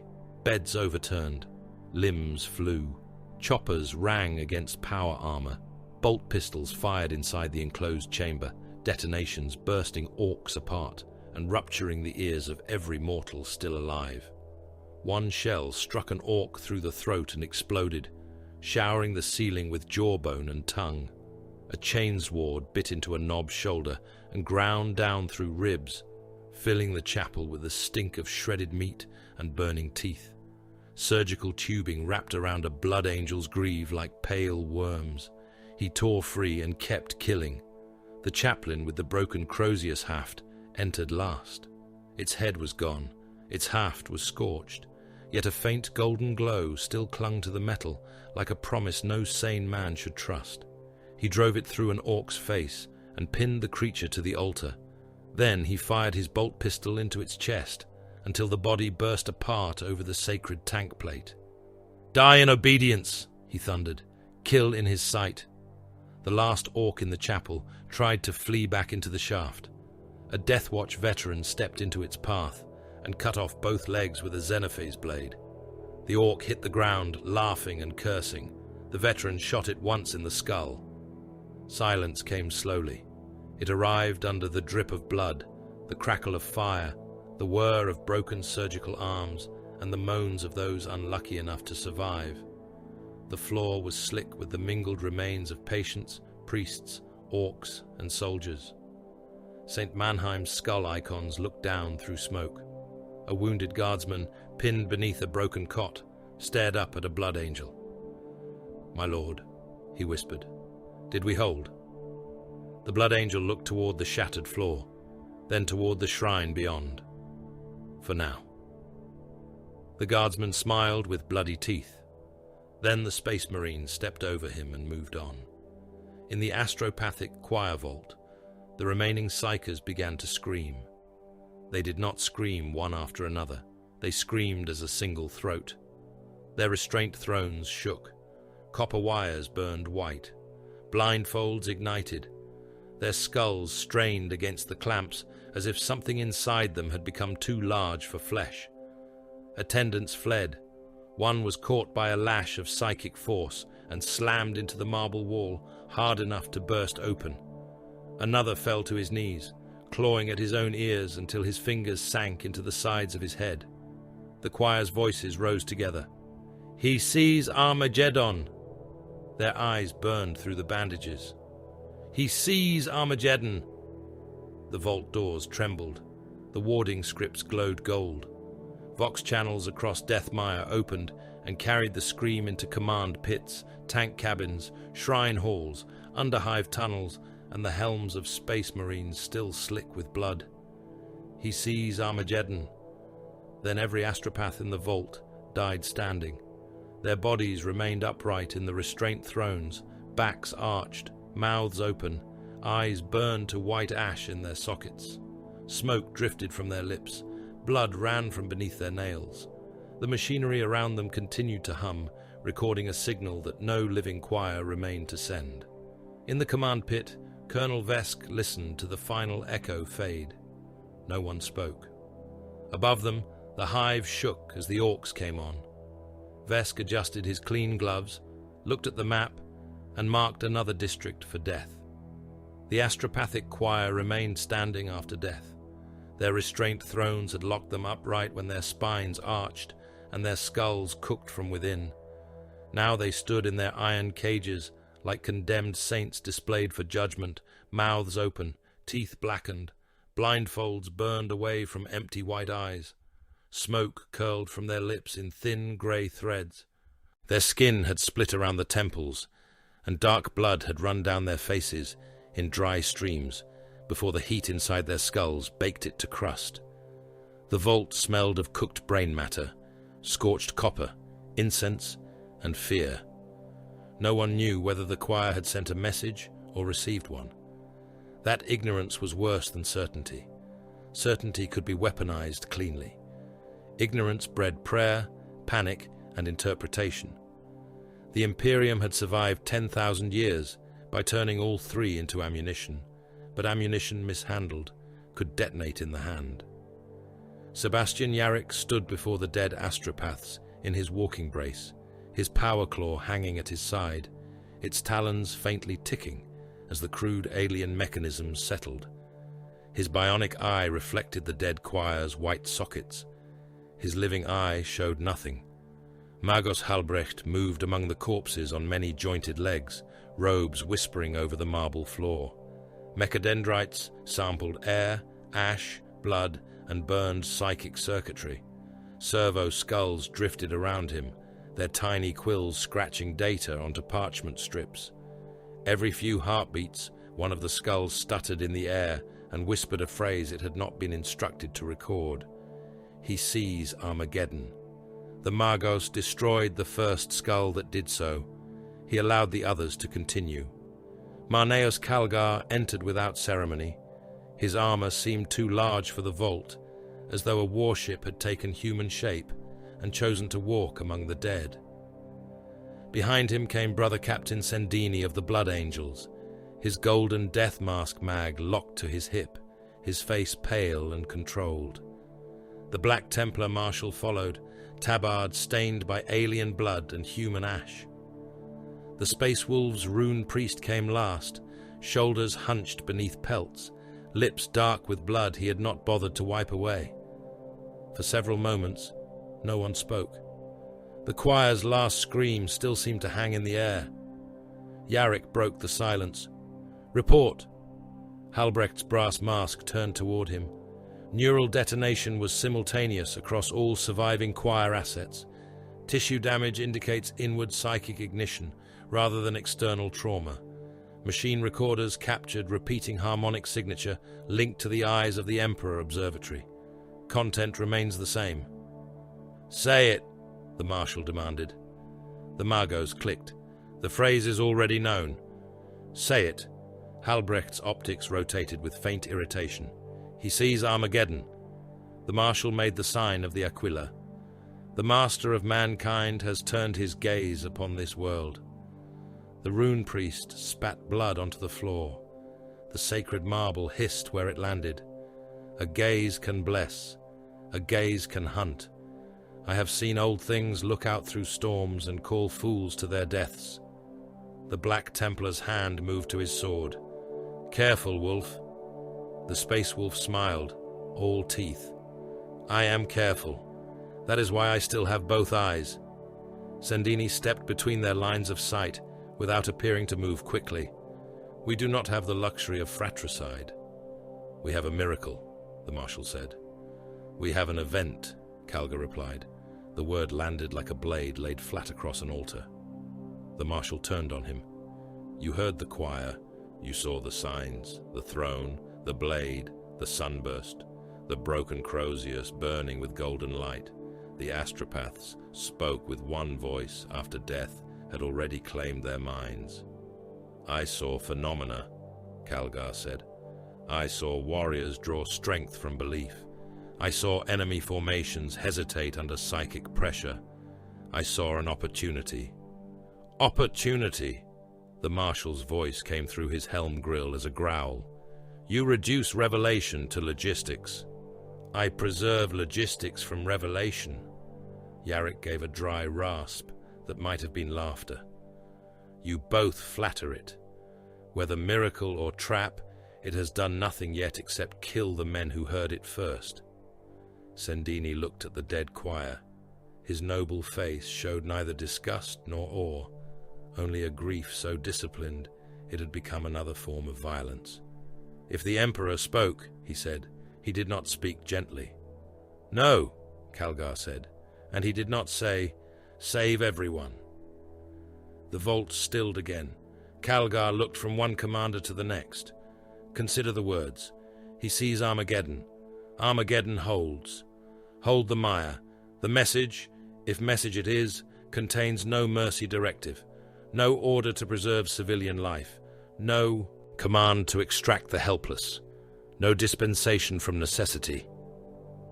The Salamander's captain, who had arrived at the vault entrance during the exchange, stepped forward. His green armor was scorched black at the gauntlets. He carried his helm under one arm, and his face looked older than it had hours before. Necessity is the word men use when conscience becomes inconvenient. Calgar turned toward him. Necessity is the word commanders use when conscience is insufficient. Millions remain in the lower Hab districts. Tens of thousands of soldiers also remain there, Calgar said. If those districts stand, the orcs encircle Deathmire's plasma transit spine by nightfall. If the transit spine falls, the observatory is isolated. If the observatory is isolated, the hive becomes a tomb around an omen none of us understand. The Salamander's jaw tightened. And your answer is murder. My answer is control. Yarrick watched the exchange with his dead man's patience. On the central slate, tactical projections crawled in red. Orc pressure was rising through the underhive, through breached tunnels, through sewage arteries, through manufacturing waste ducts never designed to resist an enemy that enjoyed crawling through filth. 3 hive districts bulged from the defensive map like infected organs: Sepulchre East, Mannheim Lower, and Cauldron Dusk. Each still contained millions of civilians, broken guard units, medici stations, fuel stores, shrine shelters, and manufacturing labor clans that had not stopped working even as the walls shook. Each also contained orc advance elements, not enough yet to control them, enough to use them as bridges. Calgar placed one gauntlet over the 3 districts. Purge Protocol Sepulchre is authorized. The Salamander captain closed his eyes. The Black Templar marshal inclined his helm in approval. The rune priest muttered something in Fenrisian that sounded like a curse and a prayer sharing the same throat. Sendini said nothing. Yarrick looked to Colonel Vesk, who had entered behind the others, rebreather lenses dulled by ash. The Steel Legion officer's posture was straight. His gloves were clean. His eyes were not. "You heard him," Yarrick said. Vesk nodded once. "I heard. You have men in those districts." "Yes." "Will they obey the evacuation denial?" "There is no evacuation to deny." Vesk's voice was flat. "Their routes are cut. Their signals are failing. Most will die without ever knowing command chose the hour." The Salamander turned on him. "And that comforts you?" "No," Vesk said. "It saves time." The room hated him for that. He accepted it as part of his duty. Orders spread through Deathmire like poison injected into a vein. Astarte's strike teams moved first, not to rescue, but to place charges. Eradicators in heavy gravis plate advanced through maintenance ways and support galleries. Melter rifles slung while they set shaped sun charges against load-bearing columns older than their chapters. Tech Marines whispered Binharic apologies to machine spirits that had held the hive upright for centuries. Combat engineers of the Steel Legion crawled through pipe nests and lift shafts, dragging satchel charges behind them, hands shaking not from fear, but from the knowledge of what they were about to make possible. In Sepulchre East, the first melter charges ignited. They did not explode like chemical bombs. They bloomed like miniature suns. Support columns turned white, then orange, then slumped into liquid ruin. Adamantine reinforcement rods sagged like wax. Stones screamed. The district groaned from foundation to spire. Men felt it before they understood it. In a Hab chapel built around a cracked statue of the Emperor, workers looked up as dust fell from the ceiling in sheets. A priest continued his sermon until the floor split beneath him and swallowed the altar. In a manufacturing bay, laborers still loading autocannon shells into crates saw the walls bow inward. One man shouted that the orcs had breached. Another shouted that the Emperor protected. Then the roof came down and both truths vanished beneath pulverized rockcrete. Macro lifts tore free from their rails as the first district folded inward. Elevator cars packed with refugees plunged through shaft darkness, cables whipping like severed arteries. One car struck a jammed platform and burst open, spilling bodies, luggage, icons, and blood down the shaft. Another fell for so long that the passengers finished their prayers before impact reduced them to paste and shrapnel. Mannheim Lower followed. The district did not collapse cleanly. Hives did not die cleanly. Hab blocks leaned into one another like drunk giants, windows blowing outward in glittering storms. Bridges snapped, transit rails buckled, shrine towers toppled, their bells ringing as they fell through crowded avenues. The screams rose through Vox channels until officers began muting entire bands to preserve command discipline. Guardsmen fired upward at nothing, then at orcs, then at the collapsing world. Orc mobs caught in the same ruin laughed as they were crushed, because the noise was magnificent. Cauldron Dusk became an avalanche. Its upper stacks folded down through the lower levels, each floor punching into the next, each layer of humanity, steel, prayer, and machinery, compressed into the one beneath. Thousands died in darkness without a sound reaching open air. Thousands more died loudly, carried downward in rivers of dust, broken icons, severed limbs, furniture, shell crates, ration drums, prayer banners, corpses, and orcs still trying to fight while buried to the waist. A Space Marine strike team withdrew through a transit tunnel as the district came apart behind them. A mortal officer stumbled after them, one arm broken, face grey with dust. "Monsters!" he spat over the Vox. "You are monsters!" A blood angel turned his helm toward him. The warrior's armor was streaked with ash and blood, his chainsword still running, its teeth clicking as scraps of flesh worked loose. "Yes," he said, "that is why we were made." Then he turned and continued the withdrawal. Behind him, the tunnel sealed under a wall of falling stone. The purge did what Calgar had promised. It murdered millions. It erased tens of thousands of Imperial soldiers still fighting in place. It severed orc routes, crushed mobs under hive mass, buried breach tunnels, and forced Wazdaka's forward elements into narrower channels, where artillery could find them, and Astartes could butcher them with purpose.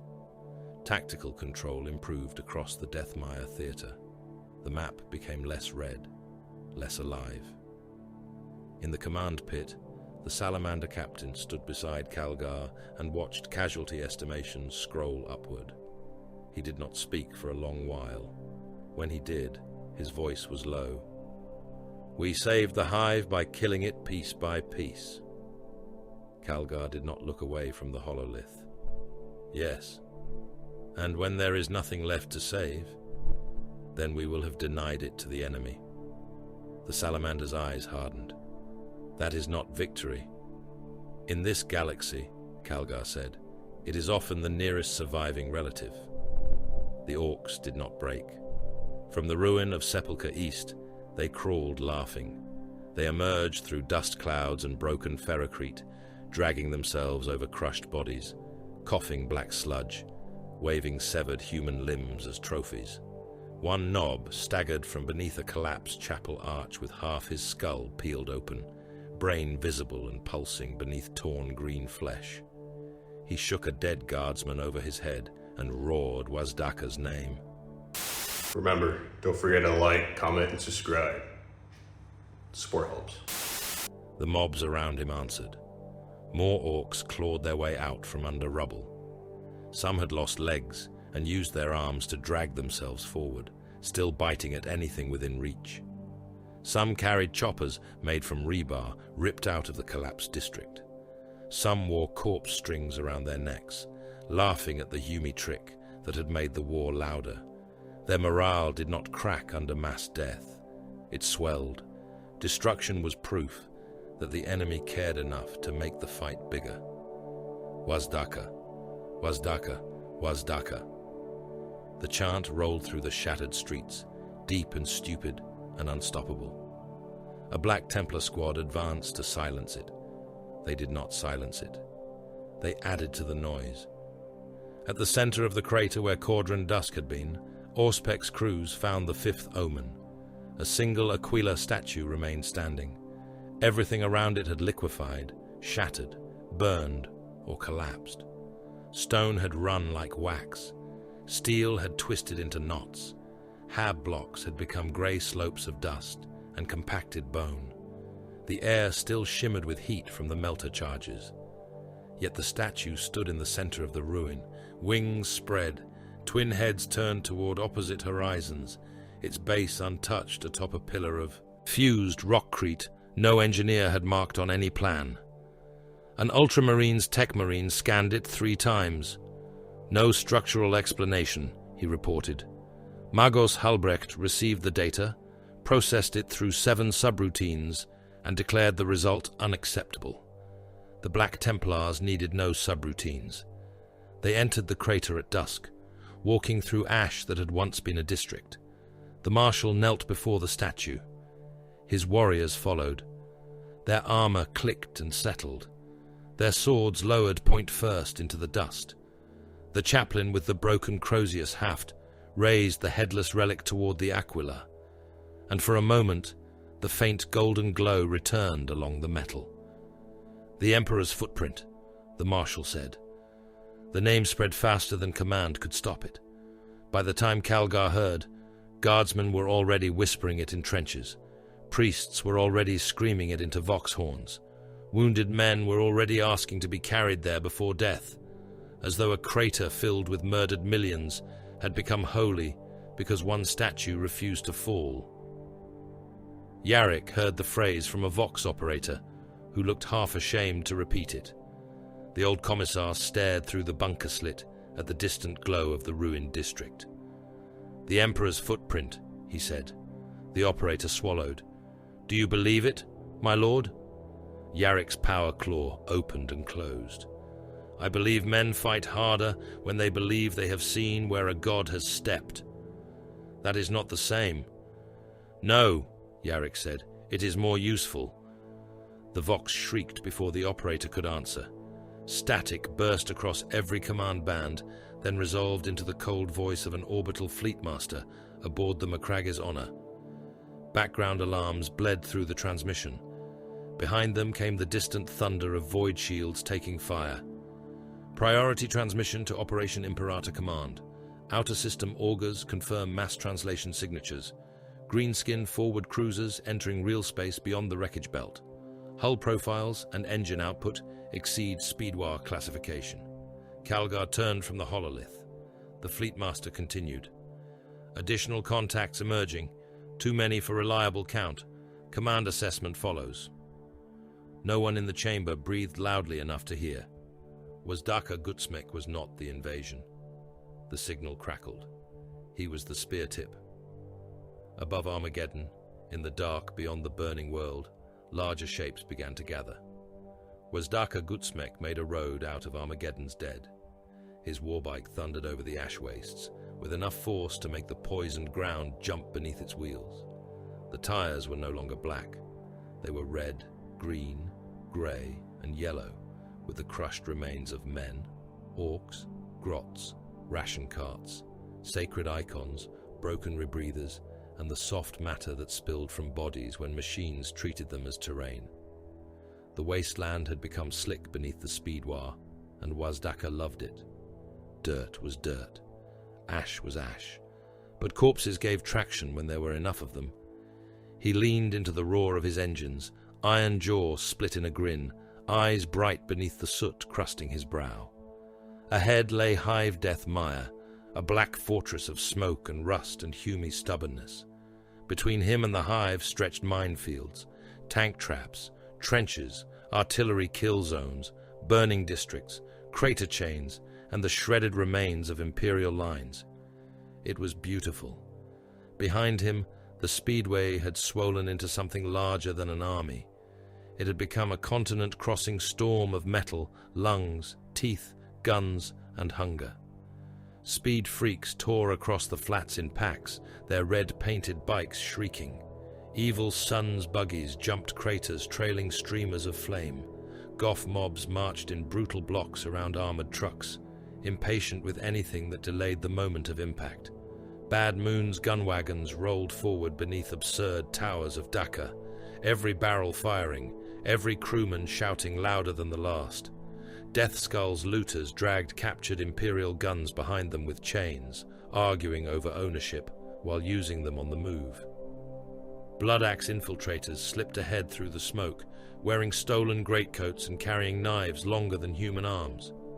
Snakebite mobs drove squig herds across the wastes, the beasts snapping, farting gas, chewing through corpses, and exploding when prodded too hard by laughing handlers.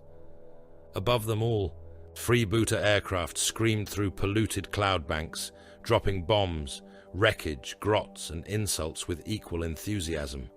Armageddon drew orcs the way blood drew carrion birds. Gazhkul's shadow lay beyond the sky, but Wazdaka's hands were already on the throat of the world.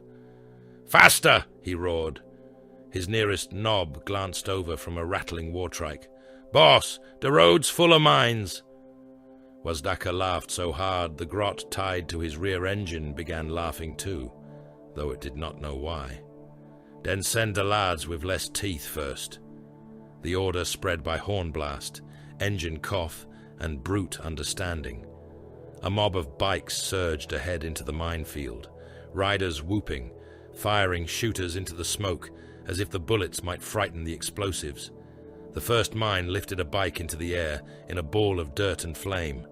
The rider spun free, arms pinwheeling, hit the ground head first, and burst like a rotten fruit beneath the wheels of the mob behind him. More mines detonated. Bikes flipped. Orcs became limbs. Engines became fire. Grots shot skyward and came down in pieces. The speedwar did not slow. It laughed. The sacrificial mob vanished across the minefield, not by surviving it, but by spending itself until there were no mines left to kill. The rest of the orcs poured through the smoking lane over the churned remains of those who had cleared it. Wazdaka stood on his pedals and punched the air. "See? Easy." Across the Imperial lines, strategy answered savagery with layers of steel. Orbital auspex marked the orc thrust from above, each massive heat bloom tracked through smoke and interference. Artillery grids shifted. Basilisk batteries elevated their guns and waited for sacred firing permissions. Hydra flak tanks rotated quad autocannons skyward, tracking freebooter craft as they ducked through clouds of ash. Lehman Russ squadrons formed angled hull down lines behind blasted ridges. Rogel Dawn tanks moved like armored keeps, their heavy weapons scanning for battle wagons and gun rigs. Thunderhawks descended through flak to cut across the orc advance, missiles slung beneath their wings. Land speeders skimmed lower, hunting through dust channels where larger craft would be blind. Deathwatch assassination routes appeared as black lines on command slates, each one aimed at mech compounds, Weirdboy clusters, and Warboss glyph poles. In a command, Chimera behind the second armored belt, Colonel Morn Vesk watched the map. He saw the orcs not as beasts, but as pressure, speed in place of formation, expenditure in place of morale, waste in place of fear. It made them difficult to model and worse to fight. Humans broke when enough died. Orcs grew louder. "Minefield spent," said his Vox officer. "Already known," Vesk replied. "Enemy advance accelerating?" "Already expected." "Outer artillery asks permission to fire." "Denied." The officer looked back at him. "My colonel?" "Not yet." On the display, a penal legion screen crawled forward in dull grey runes. Thousands of condemned men had been placed in shallow trenches ahead of the intercessor line, collars wired, laser guns locked to single charge packs, explosive brands beneath their skulls. Their officers were dead or absent. Their purpose had been explained simply: hold until told otherwise, die if retreating, die if surrounded, die usefully. The orcs reached them as a green wave of speed and laughter. Penal lasfire cracked into the smoke. A few orcs fell. Most did not. Choppers rose and fell. Men vanished under blades. The first trench became a butcher's gutter. Arms went up, severed at the elbow. Heads bounced against trench walls. A convict with a shaved skull and prison tattoos rammed his bayonet into an orc's belly and screamed as the creature bit off half his face. Another tried to climb from the trench and detonated when his collar command rune judged his movement incorrectly. Behind the penal line, an ultramarine captain stood with his intercessors in perfect firing order. "Hold fire," he said. His warriors obeyed. The Vox filled with mortal screams, begging, static, collar detonations, orc laughter. A penal officer shouted that the line was overrun. The captain watched the tactical distance close. His helm display marked density. More orcs entered the trench. More. The enemy packed itself around the screaming men until the entire forward position became a single mass of bodies, blades, and muscle. "Hold," said the captain. One of his sergeants spoke. "Enemy concentration optimal in 8 heartbeats."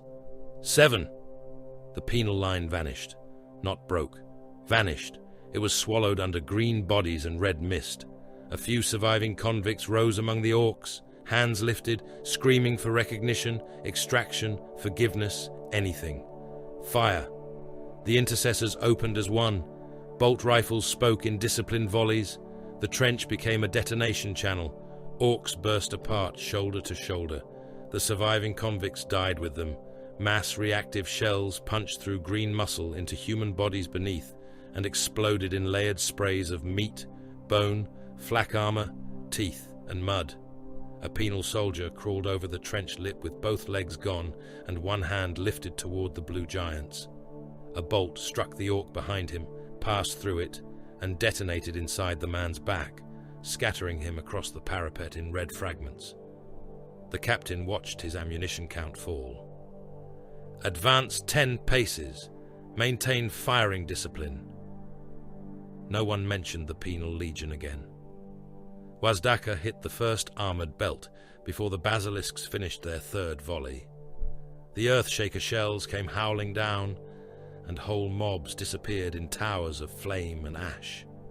The first salvo smashed apart a Bad Moon's gun wagon, detonating its ammunition stores so violently that the top half of the vehicle rose into the air, trailing burning orcs. The second walked across a formation of trucks and blew them open like rotten pods. The third landed near Wazdaka himself, close enough that shrapnel slammed into his bike and tore one of the chained skulls from the front forks. He whooped in delight. "They nearly got me. That one had spirit." A burning truck tumbled across his path. Rather than steer away, Wazdaka gunned his engine and rode up its tilted hull, as if it were a ramp placed there by a thoughtful god. His bike launched through the smoke, crossed a trench full of Steel Legion dead and orc wounded, and came down atop an Imperial heavy weapons team. The impact reduced the loader to pulp beneath the front tire. The gunner survived long enough for Wazdaka's rear wheel to climb over his chest and press him flat inside his armor. All along the front, orcs used burning wrecks as ramps. Bikes jumped over mine craters. War buggies bounced through artillery holes. Defcopters dove into hive window canyons, spinning between shattered hab towers and manufactorum stacks, their rotors clipping balconies, statues, vox masts, and the heads of men foolish enough to look out. Some crashed into walls and exploded. Others flew straight through hab levels, shredding rooms, beds, families, work shrines, and barricades, emerging on the other side, trailing curtains, blood, and laughter. The Imperial counterstroke came in silver flame. A land speeder squadron dropped low over the ash and cut across the orc biker packs from the flank. Heavy flamers ignited, laying sheets of promethium across the speeding mobs. Fire rolled over riders and machines alike. Orcs burned in place and kept riding, laughing as their skins sloughed from muscle and their muscles blackened over bone. One biker, engulfed from head to boot, raised both arms from his handlebars and howled praise at the smoke before his bike struck a crater lip and hurled him into the path of a battle wagon. The land speeders banked again. Multi-melter beams fired in white lines of killing heat. Engines and torsos became light. Bikes vanished beneath their riders. Orcs were cut in half by sudden suns, upper bodies tumbling forward, while legs and machines dissolved behind them. A wartrike took a beam through its engine block and bloomed outward in a globe of molten metal, burning fuel and cooked green flesh. Another beam struck a knob in the chest and left nothing above his belt but a drifting cloud of ash. Wazdaka saw them and spat a mouthful of blood oil into the wind. Shiny little flying coffins. He hauled his bike around a crater and accelerated toward a raised causeway where the Imperial banner line stood. There, among the gun smoke and dead, a Space Marine ancient held the Armageddon campaign banner. The ancient wore blue armor patched with black campaign honors and edged with ash. He stood on a mound of broken orc bodies, one boot planted on a split skull, the banner pole locked in both hands. The sacred cloth snapped in the toxic wind, marked with the campaign badge of Armageddon, with skulls, aquilas, oaths, kill tallies, and the names of fallen chapters stitched in black and gold. Intercessors formed around him, firing into the oncoming tide. A wounded eradicator knelt beside him and burned holes through advancing battle wagons with a melter rifle held in one functioning arm. The ancient saw Wazdaka coming. He planted the banner deeper into the ground and drew his bolt pistol.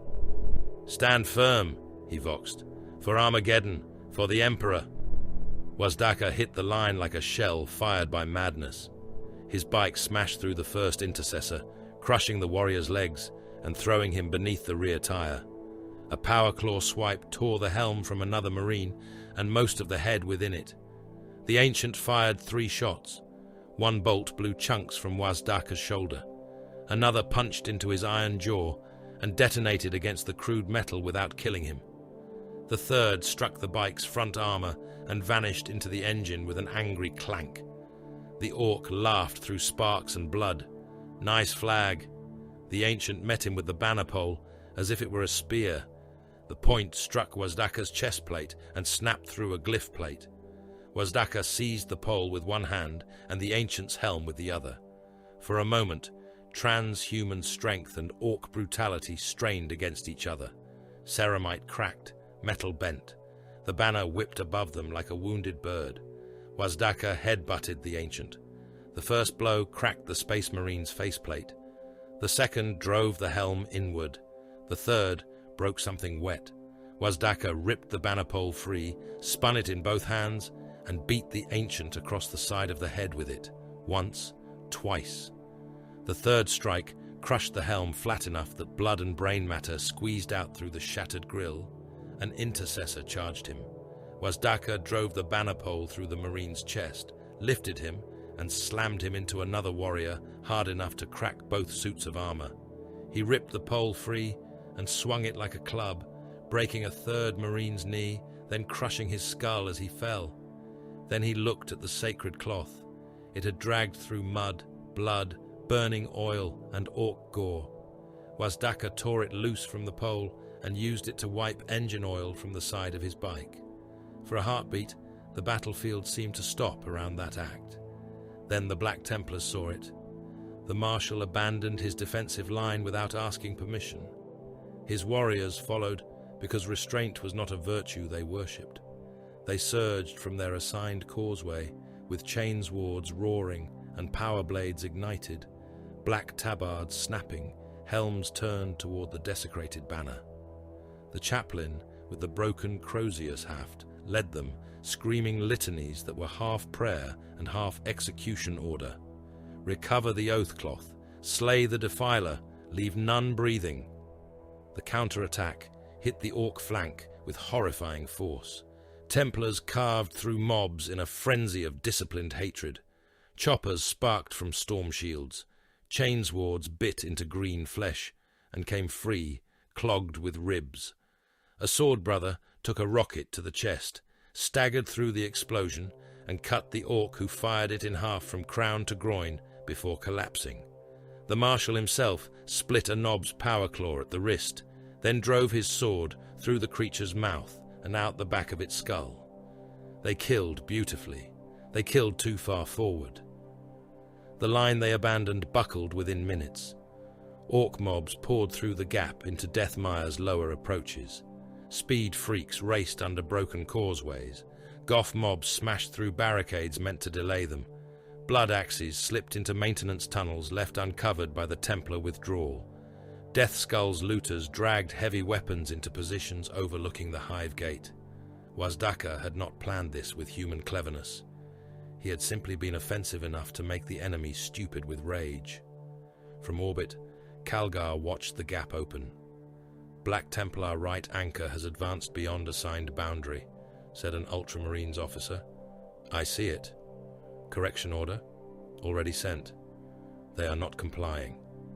Calgar's face did not change. Mark the breach. Redirect reserve intercessors. Prepare artillery denial. On the surface, the ruined banner caught fire. It should have vanished. Promethium washed over the bike where Wazdaka had tossed the cloth aside.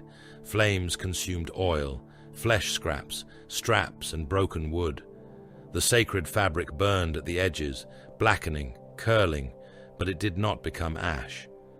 At its center, the Armageddon campaign badge began to glow. Gold, not bright enough to blind, bright enough to be seen through smoke by men who needed a reason not to run. The Black Templars saw proof. The Marshal fell to one knee amid a carpet of orc dead and raised his sword. The Emperor marks his own. His warriors roared it back. Calgar saw morale value. Transmit picked capture to approved guard channels, he ordered. No theological interpretation.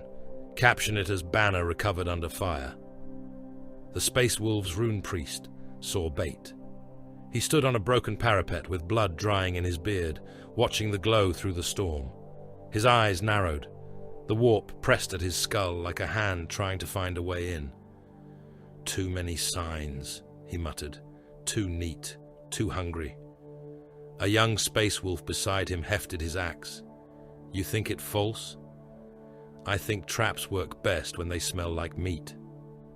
Below them, Wazdaka broke through the outer gate of Deathmire. He did it with speed, shells, bodies, and contempt. His battle wagons struck first, ramming the gate plates again and again until their own front armor crumpled and their engines burst. More vehicles hit behind them. Burner teams poured flame into firing slits. Defcopter slammed into the upper defenses like living missiles. A looted siege drill, pushed by mobs of laughing orcs, ground into the weakened gate seam and died there in a storm of sparks. Wazdaka drove over it, up the burning wreckage, and into the gap as the gate finally screamed open. The lower hive yawned before him.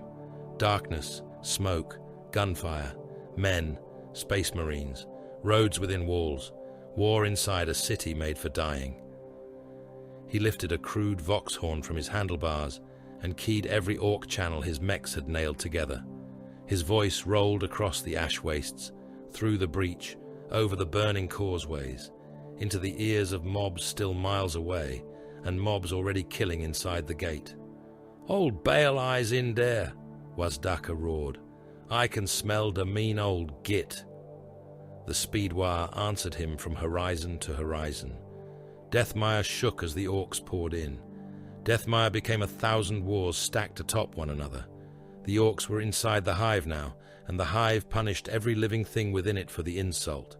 Its corridors narrowed, its vents choked, its transit shafts screamed with failing pressure seals, its manufactorum canyons turned every gunshot into rolling thunder, and every explosion into a choir of echoes.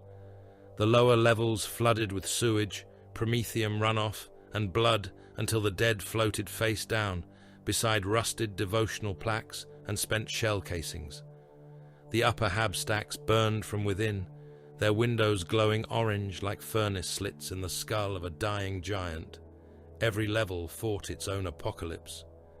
In the sump galleries, Steel Legion squads fought waist-deep in black water, while orcs swam toward them with knives clenched in their teeth. In the factorum belts, servitors kept working as bullets punched through their torsos and orcs hacked apart the men loading artillery shells beside them. In the transit spines, armored trains became moving coffins, their interiors packed with guardsmen, refugees, ammunition crates, and things hammering on the outside hulls with choppers. In the shrine vaults, priests screamed litanies over vox speakers until orc gunfire reduced the speakers to sparks.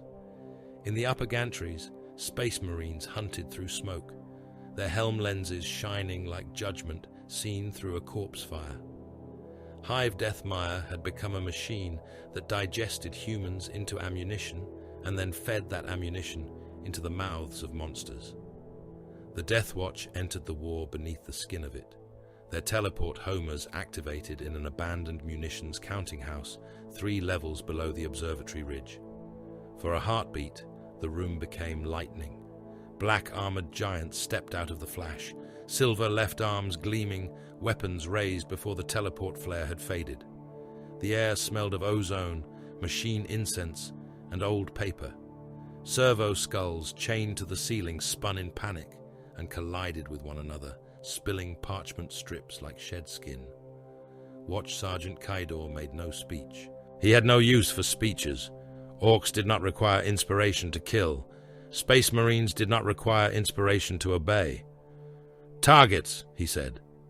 A Deathwatch veteran from the Imperial Fists inclined his helm toward the northern wall. "Mech repair yard, fuel dump, Vox scaffold, Weird Boy containment, enemy support density high." Another, marked by old scars and a Raven Guard badge beneath the black of the long vigil, adjusted the mag lock on his stalker pattern bolter. Assassination routes remain viable for 3 minutes before mob compression seals the lower avenues. A third veteran drew a xenophase blade. Its edge seemed too thin for reality, a dark cut in the air. "Command elements?" "Secondary," Kaidor said. "Mechs first. Take away the claws. The beast may still bite, but it bleeds easier." They moved. The kill team passed through a collapsed archive, over the bodies of adepts who had died trying to save tithe ledgers no living commander would ever read. The veterans did not hurry. Haste was for mortals and orcs. Deathwatch precision existed outside fear. They crossed a maintenance bridge above a roaring sump fire and reached the first orc repair yard through a broken ventilation shrine. The yard had once been a plasma regulator hall. Now it was a place of brutal invention. Orc mechs hammered armor plates onto wrecked bikes, welded Imperial Lascanon barrels onto gun wagons, kicked grots into engines, and screamed at machines until the machines either obeyed or exploded. Fuel drums were stacked without order. Ammunition belts lay in puddles. Imperial cogitators had been nailed to scrap frames and painted with glyphs. A captured tech priest's severed head hung from a crane hook, its mouth still twitching with automatic Binharic prayers. Kaidor raised 2 fingers.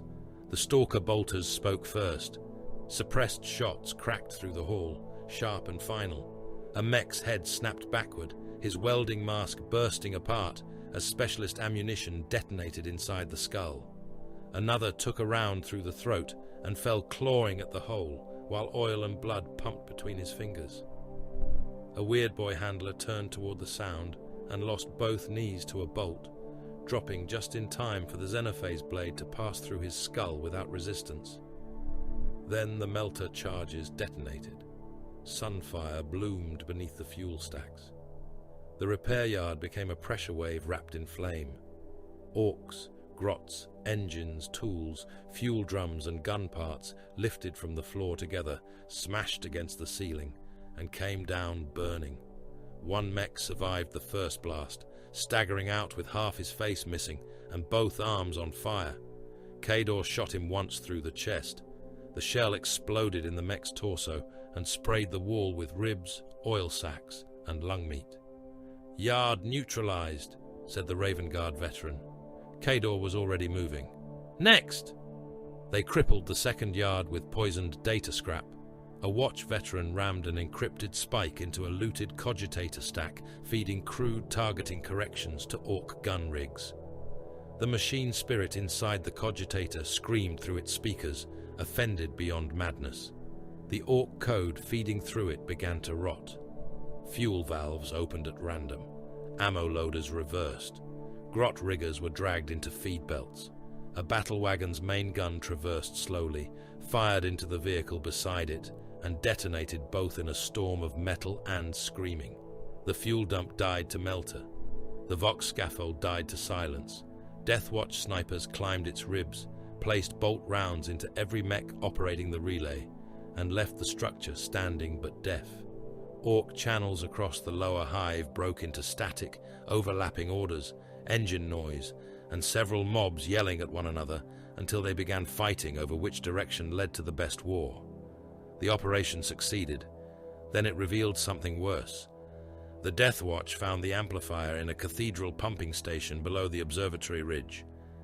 It had been built from theft, madness, and pain. Looted Vox towers had been dragged inside and wired together with copper cables as thick as a man's thigh. Astropathic relay vanes stolen from the eyes of the Emperor Observatory jutted from the machinery like broken wings. Weird boy cages hung from chains, each one packed with green flesh and bad lightning. The weird boys within shook and drooled and laughed and screamed, their skulls swelling under pressure. Around the base of the machine, orc mechs hammered plates into place, while grots fed bodies into power furnaces. Human bodies, astropaths. Some were dead, some were not. The living ones had been wired into the amplifier. Their skulls had been opened with crude saws. Their brains glistened beneath copper rods punched through grey matter and bone. Their mouths were held open with iron clamps and fitted to speaker horns. Cables pierced their throats. Their hands had been nailed to prayer rails.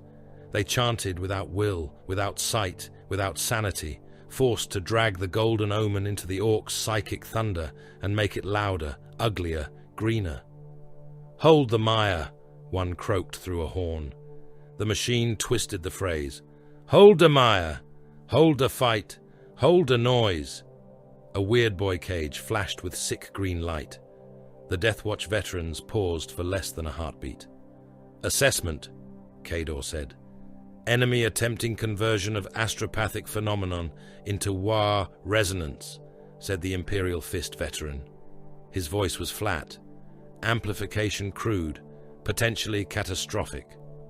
"Human assets unrecoverable," said another. One of the astropaths turned his ruined head toward them. His eyes were gone. Smoke rose from his open skull. His lips moved around the iron clamps. "He sees," the astropath whispered. Kador raised his bolt pistol. "Then he may witness mercy." The Deathwatch fired. Bolt rounds entered skulls, chests, throats, and exposed brains. The astropaths died faster than they had been allowed to live. One burst open from jaw to crown, the copper rods flying free in a spray of blood and grey matter. Another slumped against his restraints, brains sliding down his face in wet ropes. A third smiled just before the shell detonated in his mouth and blew the speaker horn apart. The weird boys screamed as the deaths fed back through the amplifier. Kador marked the central reactor housing. Melter. Charges were placed, timers armed.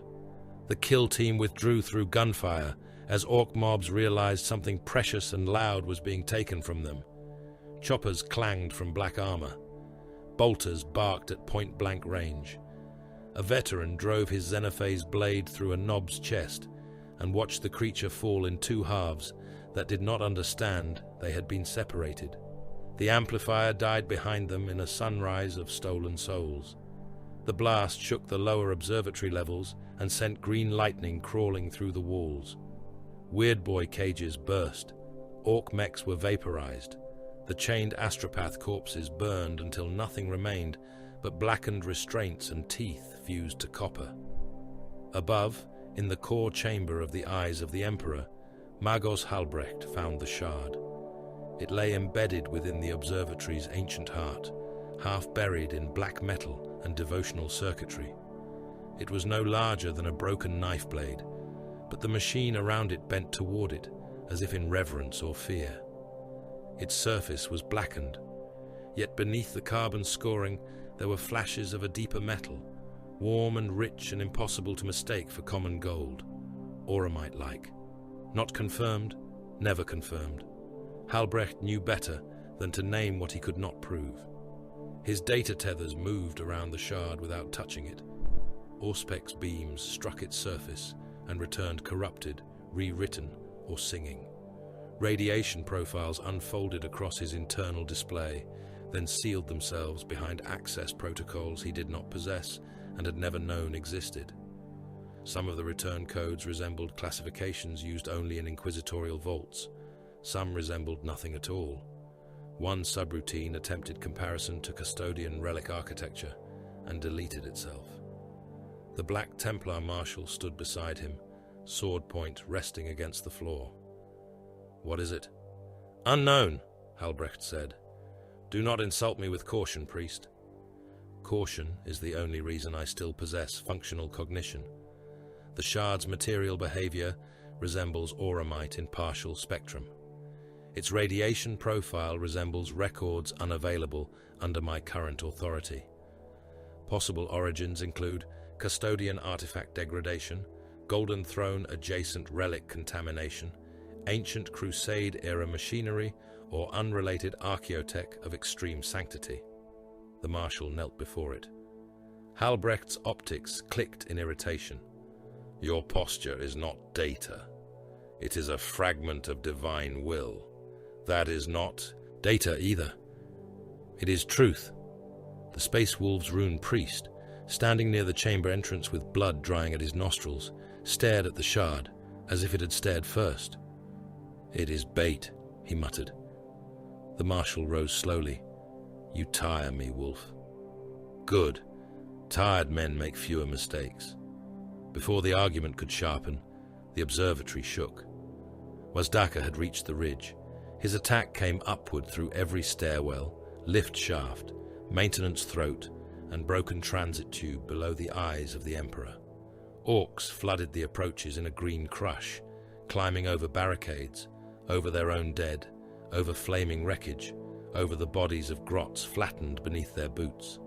They brought ladders made from pipework, grapnels fired from looted harpoons, rocket packs strapped to volunteers too eager to care where they landed, and sheer mass enough to make masonry crack. The first stairwell disappeared beneath orcs. Intercessors fired downward until the steps were hidden under bodies. Bolt rounds detonated skulls, torsos, arms, bellies, and the stone beneath them. The orcs climbed over the dead and came on. Flamers washed the stairwell. The orcs burned and came on. Grenades rolled down into the press and turned the enclosed shaft into a furnace of bone splinters and green meat. The orcs came on. Clean firing lanes vanished. The Space Marines switched to blades. In the southern access nave, Ultramarines met the orcs' shield to shoulder. Chainswords screamed. Combat blades punched through throats. Armored fists broke jaws and caved skulls. A Marine seized an orc by the tusks and smashed its face against the wall until the skull split. Another drove his boot down on a crawling orc's head and crushed it flat, then used the corpse as footing to reach the next attacker. Blood angels fell into the western stairwell under Sindini. The brother captain moved at the edge of something terrible, not fallen, not lost, not yet swallowed by the black thirst of his bloodline's oldest curse, but close enough that every kill became too beautiful, too fast, too hungry. His power sword sang through knob flesh. He cut one orc open from collar to pelvis and stepped through the steam of its organs before they hit the floor. He took another by the throat, drove it against the wall, and carved its head free with a single elegant stroke. Green blood painted his armor. Red blood marked the joints where his wounds had opened. His death mask remained at his hip, unfastened, as if he did not trust himself to hide behind an angel's face. "Sanguineous witness," he whispered, driving his blade through a knob's eye socket. "Emperor judge." An orc power claw closed around his left pauldron and tore it away. Sendini turned, caught the knob's wrist, and severed the arm at the elbow. The creature roared. Sendini stepped inside its reach and cut upward through its jaw, mouth, skull, and brain. The two halves of the head peeled apart as the body collapsed. "By blood remembered," he said. His squad answered, voices strained beneath the killing. "By oath fulfilled," he struck again. "By wrath restrained." This time, no one answered. In the observatory core, the shard began to glow. Not brightly, not openly. It darkened first, swallowing the lumen light around it. Then, a thin gold line appeared along its cracked edge. Every weird boy within 50 kilometers stopped screaming. The silence was absolute. It struck the orcs harder than any shell. Across Deathmire, weird boys in cages, on wagons, in mobs, under scaffolds, in tunnels, and beside Wazdaka's broken amplifier froze mid-howl. Their eyes bulged, their jaws locked.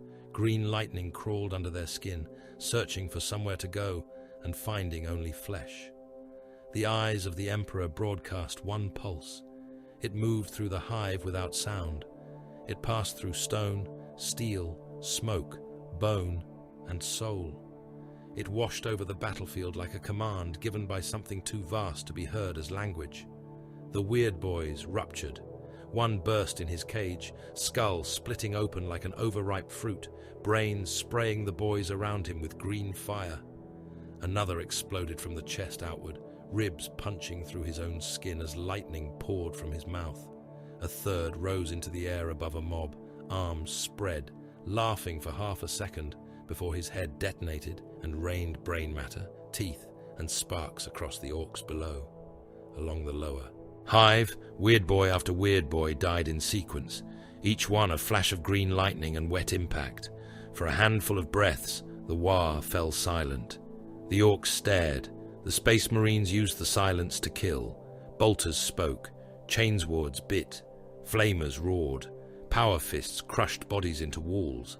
Deathwatch veterans cut through stunned mobs with surgical hatred.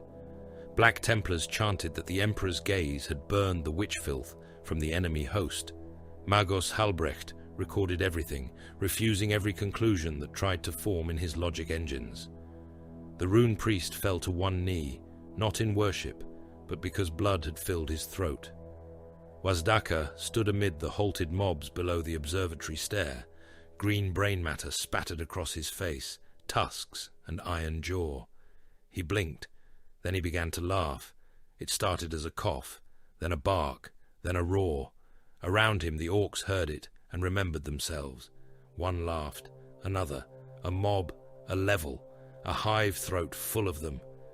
The silence cracked. The sound returned, first in pieces, then as a storm. The Wa came back louder. Wazdaka wiped weird boy brains from his iron jaw and looked up toward the observatory. "That was a good trick," he shouted. "Do it again." Then he gunned his engine inside the hive and drove upward through the dead. The counter-offensive failed slowly. That was the worst way for a war to fail. Not in one clean breach, not in one screaming rout, not with banners falling at once and commanders dying in a manner the historiators could make noble. It failed by inches, by hours, by corridors won and lost and won again until the floor was too slick for boots. It failed through victories that did not matter enough. It failed because every pile of dead orcs became a promise that more would grow, because every corpse burst under flame or shell still shed spores into ash, vents, wounds, water, and lungs. Armageddon was not being liberated. It was being seeded. The guardsmen did not understand that at first. They cheered when an orc assault broke against a firing line. They blessed their weapons when a landspeeder burned a biker mob into charred meat. They shouted themselves hoarse when a Black Templar drove a sword through a nob's skull and kicked the corpse down a stairwell. Then the Medici Auspex teams followed. Spore warnings lit up where the dead lay thickest. Fungal trace bloomed inside collapsed trenches. Sump water carried green contamination through ducts no one had mapped in centuries. Ash storms lifted orc residue from the battlefield and blew it against sealed hab doors, into broken respirators, across the faces of men who had survived the fighting only to inhale the next war. Hive Deathmire held, and in holding, it became infected. Marneus Calgar watched it happen through maps that never stopped bleeding red. The command chamber beneath the observatory ridge shook with each distant impact. Dust sifted from the ceiling. Servo skulls drifted in tight circles, their parchment tails marked with casualty returns, ammunition requests, breach reports, and machine spirit complaints. The eyes of the Emperor continued to turn above them without human instruction, its lenses tracking currents of psychic pressure no mortal strategist could trust and no commander could ignore. Calgar stood before the hololith, vast in blue armor, one fist resting on the edge of the projection table. His face was carved from the same discipline that had built empires and ordered their citizens to die in correct sequence. 3 thrusts, he said. The map shifted. Deathmire became a stack of glowing wounds. Ultramarines and Blood Angels hold the observatory ridge and all approaches to the core chamber. The shard remains under Mechanicus' seal until higher authority claims it or the hive falls. Magos Halbrecht clicked in machine approval, though 3 of his mechadendrites twitched at the phrase higher authority. Calgar continued. Black Templars retake the shrine of St. Mannheim and the Banner Chapel. The loss of those symbols has begun degrading mortal cohesion in the middle hive. The Black Templar Marshal struck his fist against his breastplate. The shrine will be cleansed. It will be held, Calgar said. Cleansing is secondary. The Marshal's helm turned slightly. He did not argue. His silence sounded like a blade being sheathed only for the moment. Space Wolves and Deathwatch will pursue Wazdaka through the Underhive roadways, Calgar said. Kill him if possible. Delay him if not. Deny him access to the plasma transit spine at all costs. The Space Wolves rune priest smiled with blood in his teeth. At last, a hunt worth the stink. Watch Sergeant Kador of the Death Watch inclined his helm. Decapitation remains preferable. Then bring me a head, Calgar said. Any head that slows them. Orders passed into the hive. The Space Marines fought beyond mortal function. They had been killing for hours. Their armor was cracked, cratered, patched with field seals, scorched by melter backwash, smeared with orc blood, human blood, ash, sump filth, and the oily vomit of ruptured engines. Ammunition counters ran low across entire squads. Bolters clicked empty. Chainsword teeth snapped and were replaced from dead brothers' belts. Power packs overheated. Helm lenses starred from impacts. Still they fought. An ultramarine intercessor held Junction St. Bastian alone after his squad died around him. His left arm was gone below the shoulder, bitten away by a knob's power claw. The wound had sealed badly under emergency armor foam, and blood pulsed dark between plates with each movement. His right hand held a bolt rifle with no rounds left. When the orcs came again, he used the rifle as a club until its stock broke. Then he drew a combat blade and stood in the doorway. The first orc lost an eye to the blade. The second lost its throat. The third drove a chopper into the Marine's hip, hard enough to split ceramite and lodge in bone. The Marine seized the orc by the face and smashed its skull against the doorframe until it burst. He kicked the body aside and met the next one. By the time reinforcements found him, orcs were piled waist-high in the corridor. Some were still alive beneath the dead, biting at one another and at the Marine's boots. He stood in the center of them, one arm gone, armor broken, knife buried to the grip in a knob skull. His helmvox still transmitted a single clipped phrase. Junction held. The apothecaries moved through the aftermath like pale-handed executioners of priority. They came for the fallen Astartes first, always. The gene seed was the future. The progenoid glands mattered more than the screaming present. Narthekian blades unfolded, reductor drills whined. Dead Space Marines were opened with reverence, while living humans bled at their feet. A Steel Legion guardsman lay against the wall near Junction St. Bastian, both legs shredded by fragmentation, rebreather mask cracked, one hand clamped around the stump of his thigh. He watched an apothecary kneel beside a dead intercessor and cut into the fallen warrior's throat with careful precision. "My lord," the guardsman whispered. The apothecary did not look at him. "My lord, morphia, by the throne, just a dose." The drill entered the dead marine's chest. Bone parted. The apothecary worked with steady hands. The guardsman clawed at the floor. "Please, I fought, I held, I cannot feel my feet, I cannot feel my feet." "You have no feet," said the apothecary. The guardsman laughed once, wet and broken, then sobbed blood into his mask. "Then give me morphia." The apothecary rose with the recovered progenoid, sealed in a stasis capsule. He stepped over the guardsman, boot landing beside the man's outstretched fingers. Medici resources are allocated by strategic value. The guardsman stared up at the white helm. "I am alive." The apothecary's reply was not cruel in tone.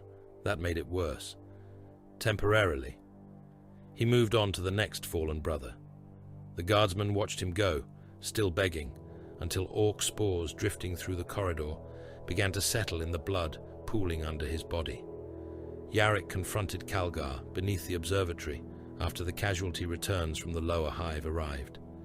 He came in his walking brace, each step a hiss and click of stubborn machinery. His coat was blackened by smoke. His face looked more corpse than man. The bionic eye glowed with a red so steady it seemed less like a mechanism and more like a coal lodged in a skull. Calgar did not turn from the hololith. "You have seen the numbers. I have seen what is left of them. They remain sufficient." Yarrick stopped beside him. The two men watched the map.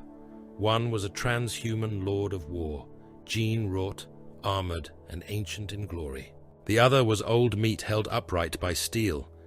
In that chamber, neither seemed more merciful than the other. "You are spending symbols too quickly," Yarrick said. Calgar looked at him then. "Not lives?" "Lives were spent before we were born. Symbols must be rationed." "Explain." "The guard will die by the million and call it duty. They will not die believing the angels of death step over them like carrion, unless someone gives them a reason to call it holy." Calgar's expression did not shift. "Morale is being monitored. Morale is not a temperature gauge, it is a fuse. And you propose? Let them see the banner restored. Let them hear the shrine still stands. Let them believe the Emperor's gaze means something other than being burned where they fall." Calgar turned back to the hololith. "Morale is a weapon, Commissar." "Yes. Weapons are expended." Yarrick's power claw flexed once. "Then spend it where it kills the enemy." The shrine of St. Mannheim fell under a tide of green bodies and came back under a tide of black armor. The orcs breached through the underfloor catacombs, smashing aside ossuary walls built from the bones of old regiments. They burst into the shrine nave beneath the hanging skulls, dragging rusted ladders, shooters, choppers, burners, and crude banners daubed with Wazdaka's glyphs. The defenders fired from behind tank armor pews and sandbagged confession stalls. Priests shot until their pistols clicked empty, then beat orcs with candlesticks and reliquary chains. Guardsmen died around the altar in heaps, their blood running between spent shell casings and shattered candles. The orcs reached the sacred banner alcove and tore down half the wall trying to get at the relics. Then the Black Templars counterattacked. They entered through the western doors in absolute religious fury, the marshal at their center, the chaplain with the broken Crozius, Haft roaring beside him. Their charge did not resemble rescue. It was punishment. They punished the orcs for breathing within sacred walls. They punished the guardsmen for failing.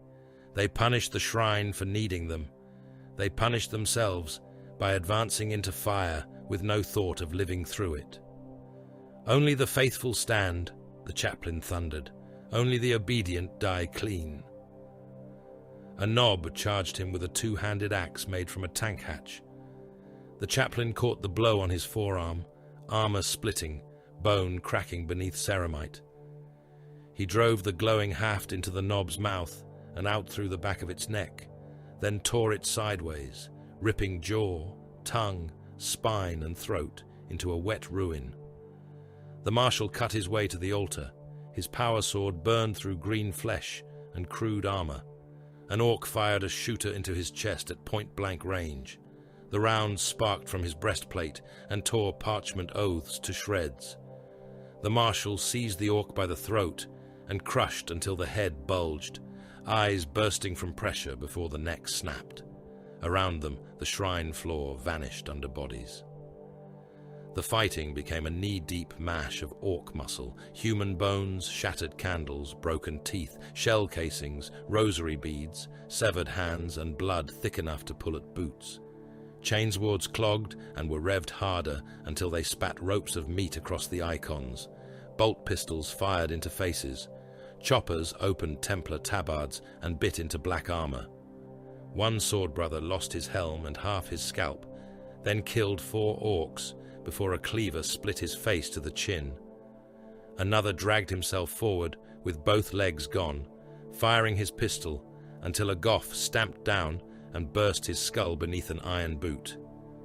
The chaplain climbed the altar steps and raised his broken crozius.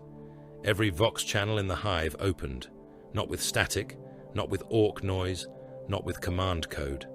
A voice spoke in High Gothic. "Only in death is duty ended."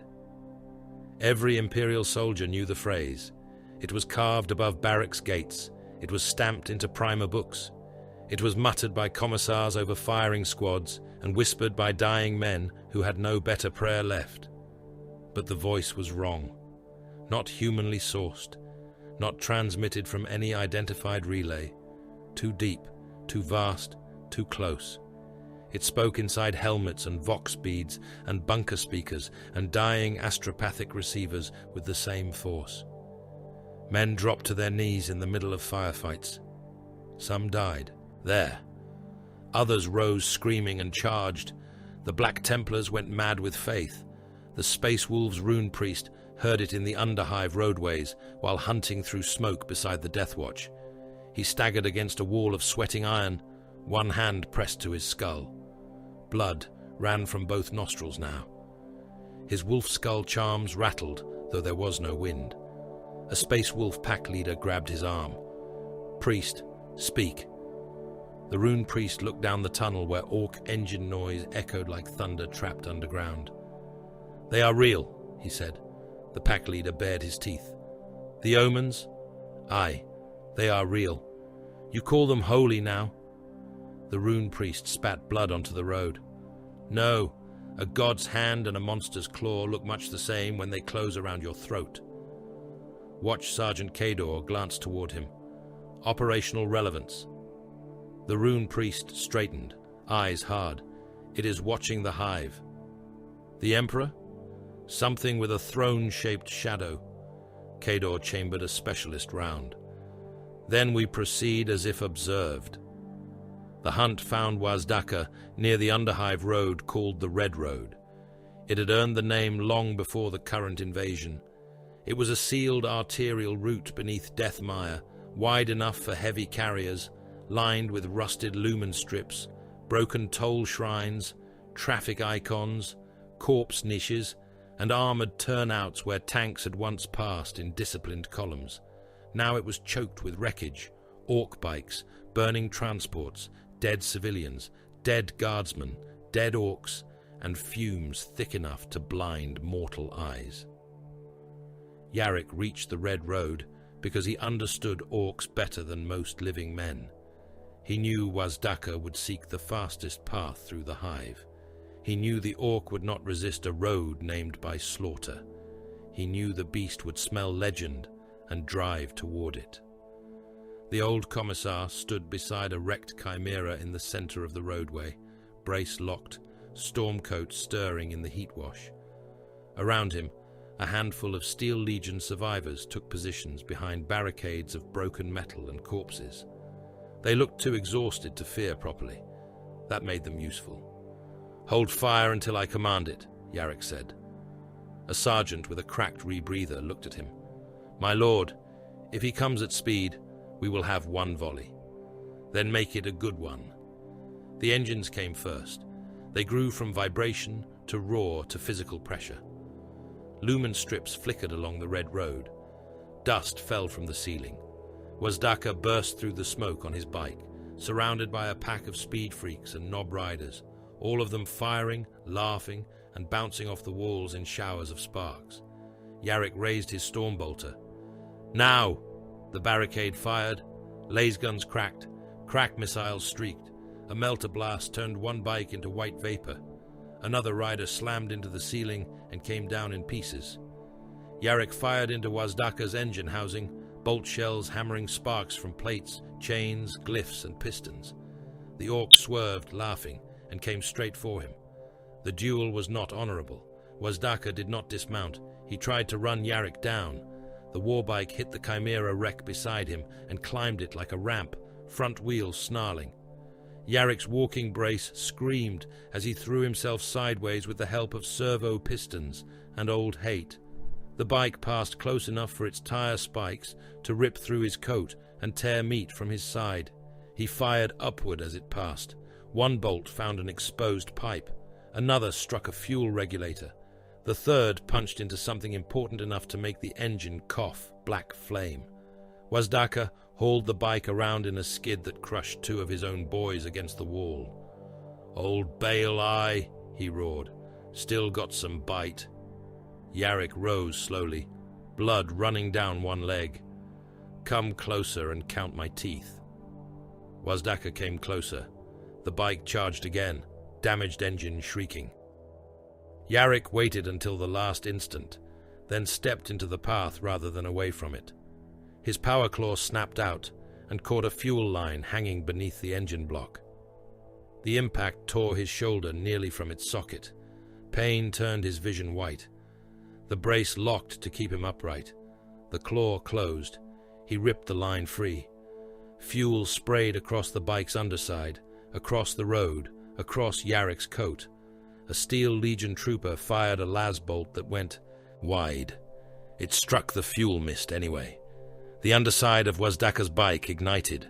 Fire rolled up around the orc, engulfing wheels, engine, chains, glyph plates, and rider. Wazdaka did not scream. He laughed, huge and delighted, as flames wrapped his iron jaw and burned across his shoulders. The bike bucked, smashed through the barricade, and crashed into the wall hard enough to crack the road plating. Yarrick turned to finish him. Wazdaka rose from the wreckage burning. One arm hung twisted. His side was split open, thick green blood sizzling where fire touched it. Half his face was blackened. His iron jaw glowed dull red with heat. He was still laughing. He moved faster than Yarrick's damaged brace could answer. The orc seized him by the coat and slammed him against the road wall.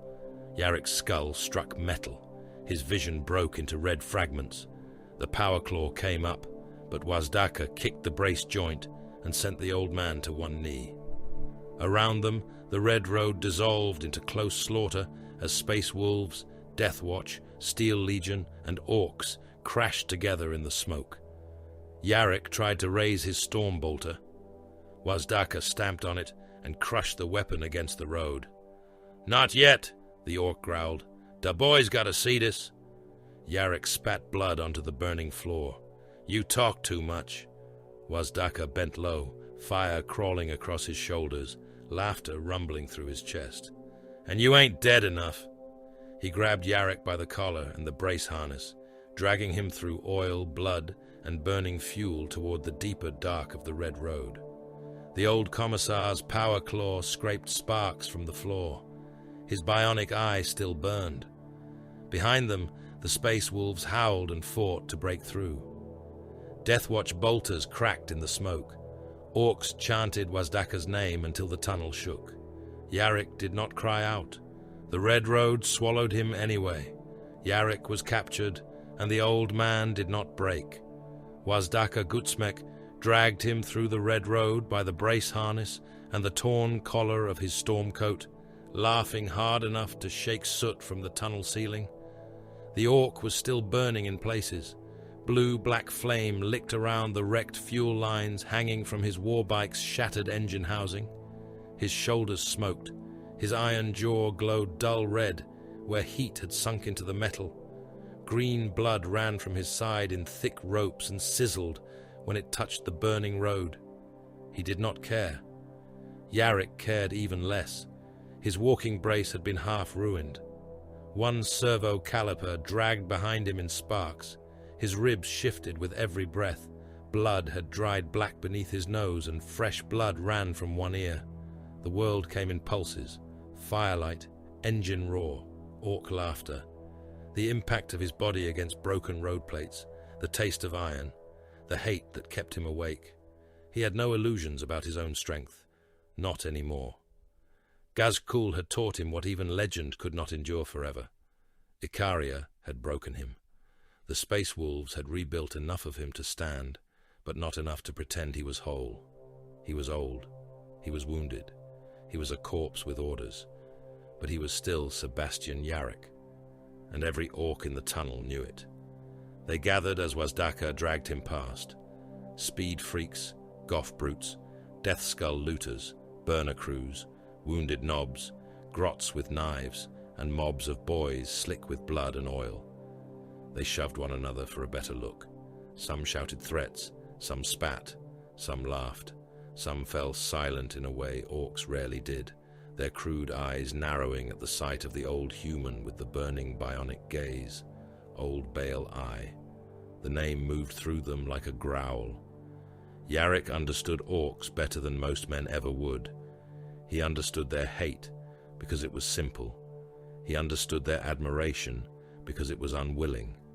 He understood their fear because they disguised it as noise. To them, he was not merely a human officer. He was a story that had killed their kind for decades, a scar on their collective memory. A Humie, too, mean to die properly. They wanted him dead, but they wanted him dead where everyone could see. They wanted to prove he was meat. They wanted to prove the legend could bleed. That made him dangerous in chains. His own legend was a weapon against them. It was also a weapon for them. Every orc who saw him captured grew louder. Every human who heard it would feel something in his gut twist. Hope and terror were brothers in the Imperium. Wazdaka knew that without knowing the words for it. He was not a human general. He did not weigh morale on command slates. He felt the pull of a bigger fight. He knew bait when he had it by the throat. He hauled Yarrick up onto the wrecked frame of his bike and locked one huge hand around the old man's chest brace. "Look at him!" Wazdaka roared to the mobs. "Old Baal Eye! Still kicking, still too stubborn to die. Maybe I gotta show him how." The orcs howled. Yarrick lifted his head. His bionic eye burned through smoke. "You lack instruction." Wazdaka blinked, then laughed so hard a clot of green blood flew from his mouth. "That's why I like ya." Above them, through layers of steel, smoke, and death, the Imperial Command Net received the first confirmed picked capture of Yarrick in orc hands. The chamber beneath the eyes of the Emperor Observatory went still around the image. Marneus Calgar watched without expression as Wazdaka shoved Yarrick before a looted voxmast. The old commissar's face filled the hololithic projection, battered, bloodied, one eye swollen nearly shut, the other shining red and hateful. Around him, orcs capered and slammed weapons against armor plates. Colonel Vesk stared at the projection as if he could calculate a way to kill shame. The Black Templar Marshal clenched one fist until the servos in his gauntlet whined. Brother Captain Sendini said nothing, but his hand rested on the hilt of his power sword. The Space Wolf's rune priest bared his teeth. "The greenskin wants us angry. Then he has shown some tactical sense," said Watch Sergeant Kador. A Salamander's captain looked toward Calgar. "We extract him." Calgar did not answer immediately. His gaze moved from the picked capture to the planetary casualty tables and then to the morale projections crawling across the slate. "No," he said at last. The Salamander's face hardened. "My lord, we preserve him." The distinction cut through the chamber. Calgar turned from the projection. This is not a rescue born of sentiment. Commissar Yarrick is a strategic symbol anchoring human resistance across multiple districts. His capture is already degrading Guard cohesion. His execution, if broadcast, will trigger collapses we cannot afford. The Black Templar Marshal stepped closer. He is a hero of the Imperium. He is a weapon of the Imperium, Calgar replied, and weapons are recovered when their utility justifies the cost. Sendini's voice was quiet. And if the cost is too high? Then we replace him with martyrdom and burn the districts that waver. No one mistook that for cruelty spoken in anger. It was cruelty spoken as accounting. That made it more terrible. The order went out. Deathwatch and Space Wolves entered the Red Road through maintenance tunnels older than any living worker in Deathmire. The tunnels were not empty. Fungal growth had spread across the walls in slick patches, pale green and trembling, rooted in blood, sump water, and the warm dark behind broken pipework. Half-eaten corpses lay in drifts, where orcs had paused to feed or simply forgotten what they were carrying. Human bones were cracked for marrow. Guard helmets had been hammered into warning glyphs. Orc symbols covered the walls in blood and engine grease, crude arrows, grinning faces, speed marks, and Wazdaka's personal glyph painted over old Imperial maintenance signs. The Space Wolves moved first, hunched slightly in the low passages, axes and chainswords ready, breath growling through helm grills. Their rune priest followed close behind, his staff scraping sparks from the wall, eyes narrowed as if the tunnel itself whispered insults. The Deathwatch moved with them, black armor nearly invisible in the gloom. Stalker pattern bolters led the way. Combat blades were drawn where the corridors narrowed.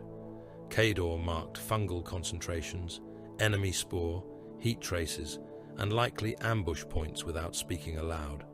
His warriors answered in clicks, hand signs, and single-word confirmations. A Space Wolf pack leader paused beside a corpse nailed to the ceiling by lengths of rebar. It had been a guardsman once. Its abdomen had been opened and packed with live fungal bulbs. "Trap," said Kador. The Space Wolf grunted. "Ugly one. Do not touch it." A grot dropped from the ceiling onto the Space Wolves. Pauldron, knife raised, mouth open in triumph. The warrior reached up, caught it by the head, and crushed its skull in his fist. The body kicked twice and went still. "Touched that," the Space Wolf said. Kador ignored him. They reached the first scrap barricade beneath Red Road Auxiliary Spur Mannheim. The orcs had built it from doors, corpse hooks, tank plating, broken servitors, and shrine railings. Shooters protruded through gaps. Burner nozzles drooled pilot flame. The tunnel beyond pulsed with engine noise and chanting. Kador raised his hand. Flamers opened. Promethium filled the barricade gaps in a roaring sheet. Orcs screamed and laughed as fire wrapped them. Storm bolters followed, hammering mass reactive shells through burning metal and burning bodies. The barricade bulged, then burst inward as a Space Wolf with a power fist charged through it shoulder first. His fist took the first orc in the chest and punched through spine, armor plate, and the crude glyph nailed to its back. He swung the corpse into two more, crushing them against the wall. The rescue became a slaughter tunnel. Orcs attacked from vents, from maintenance shafts, from hidden crawlways, from beneath corpse piles, from behind scrap walls. They came biting, firing, stabbing, burning. Space Marines answered with flamers, storm bolters, combat knives, power fists, chainswords, and the cold contempt of beings built to continue killing while wounded past mortal sense. A Deathwatch veteran fired his storm bolter down a narrow passage until the orcs there became a single twitching mass pressed against the far bulkhead. A Space Wolf lost his helm to a chopper, spat teeth, and drove his chainsword through the attacker's belly before tearing upward into the ribs. Kador parried a cleaver with his combat blade, shot the orc through the knee, then stamped down on its skull until it burst against the road plate. The floor became slick enough that mortals could not have stood on it.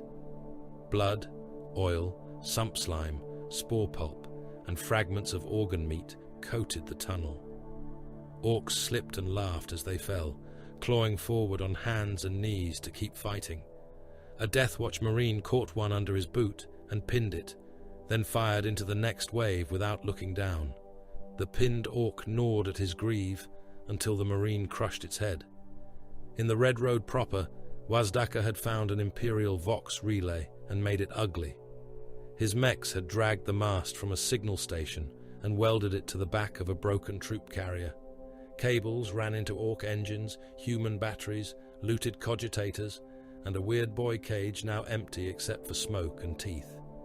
The relay shrieked across Deathmire, overriding local channels with bursts of feedback and Wazdaka's laughter.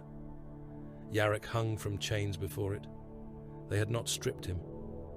Wazdaka wanted the coat, the medals, the brace, the bionic eye, the power claw. He wanted the whole symbol visible when he broke it. Orcs crowded around in a rough arena, shoving, chanting, firing guns into the ceiling until chunks of ferrocrete rained down. Wazdaka struck him. Yarrick's head snapped to the side. Blood sprayed across the relay panel. Across Deathmire, in command pits, trenches, tanks, chapel hospitals, and hab shelters, men heard the impact over the Vox. Some froze, some cursed, some prayed, some wept quietly behind rebreather masks and hated themselves for it. Wazdaka leaned close to the relay horn. "Come on, old git. Scream for the Humies." Yarrick lifted his head. "No!" Another blow. This one cracked bone. His body swung on the chains. The damaged brace squealed under strain. The orcs cheered. Wazdaka drove a fist into his ribs. Something inside Yarrick shifted and tore. He tasted blood so thick it filled his throat. "Let 'em hear ya," Wazdaka snarled. "Let the shiny boys come running." Yarrick spat blood onto the orc's chest. Wazdaka grinned, then punched him again. The broadcast carried every sound, every impact, every wet breath, every chain rattle. What it did not carry was a scream. The orcs grew frustrated. The humans grew fanatical. In a trench beneath the shrine of St. Mannheim, a dying guardsman heard the old commissar refuse and stood up with no lower jaw, firing his lasgun until orcs cut him down. In a Lehman Russ trapped under rubble, a crewman bleeding from the ears loaded one last shell by hand because Yarrick had not screamed. In the Observatory Ridge, Black Templars began chanting Old Baal Eye's name alongside the Emperor's, which would have been heresy in a calmer age. There were no calm ages left. Wazdaka struck Yarrick until even hatred had trouble holding him upright. The old man's vision narrowed. Firelight became gold. Orc faces became shadows. The Vox relay became the distant shape of a throne. Or perhaps that was pain, perhaps blood loss, perhaps the brain's last useless theater before darkness. Then the shard overloaded.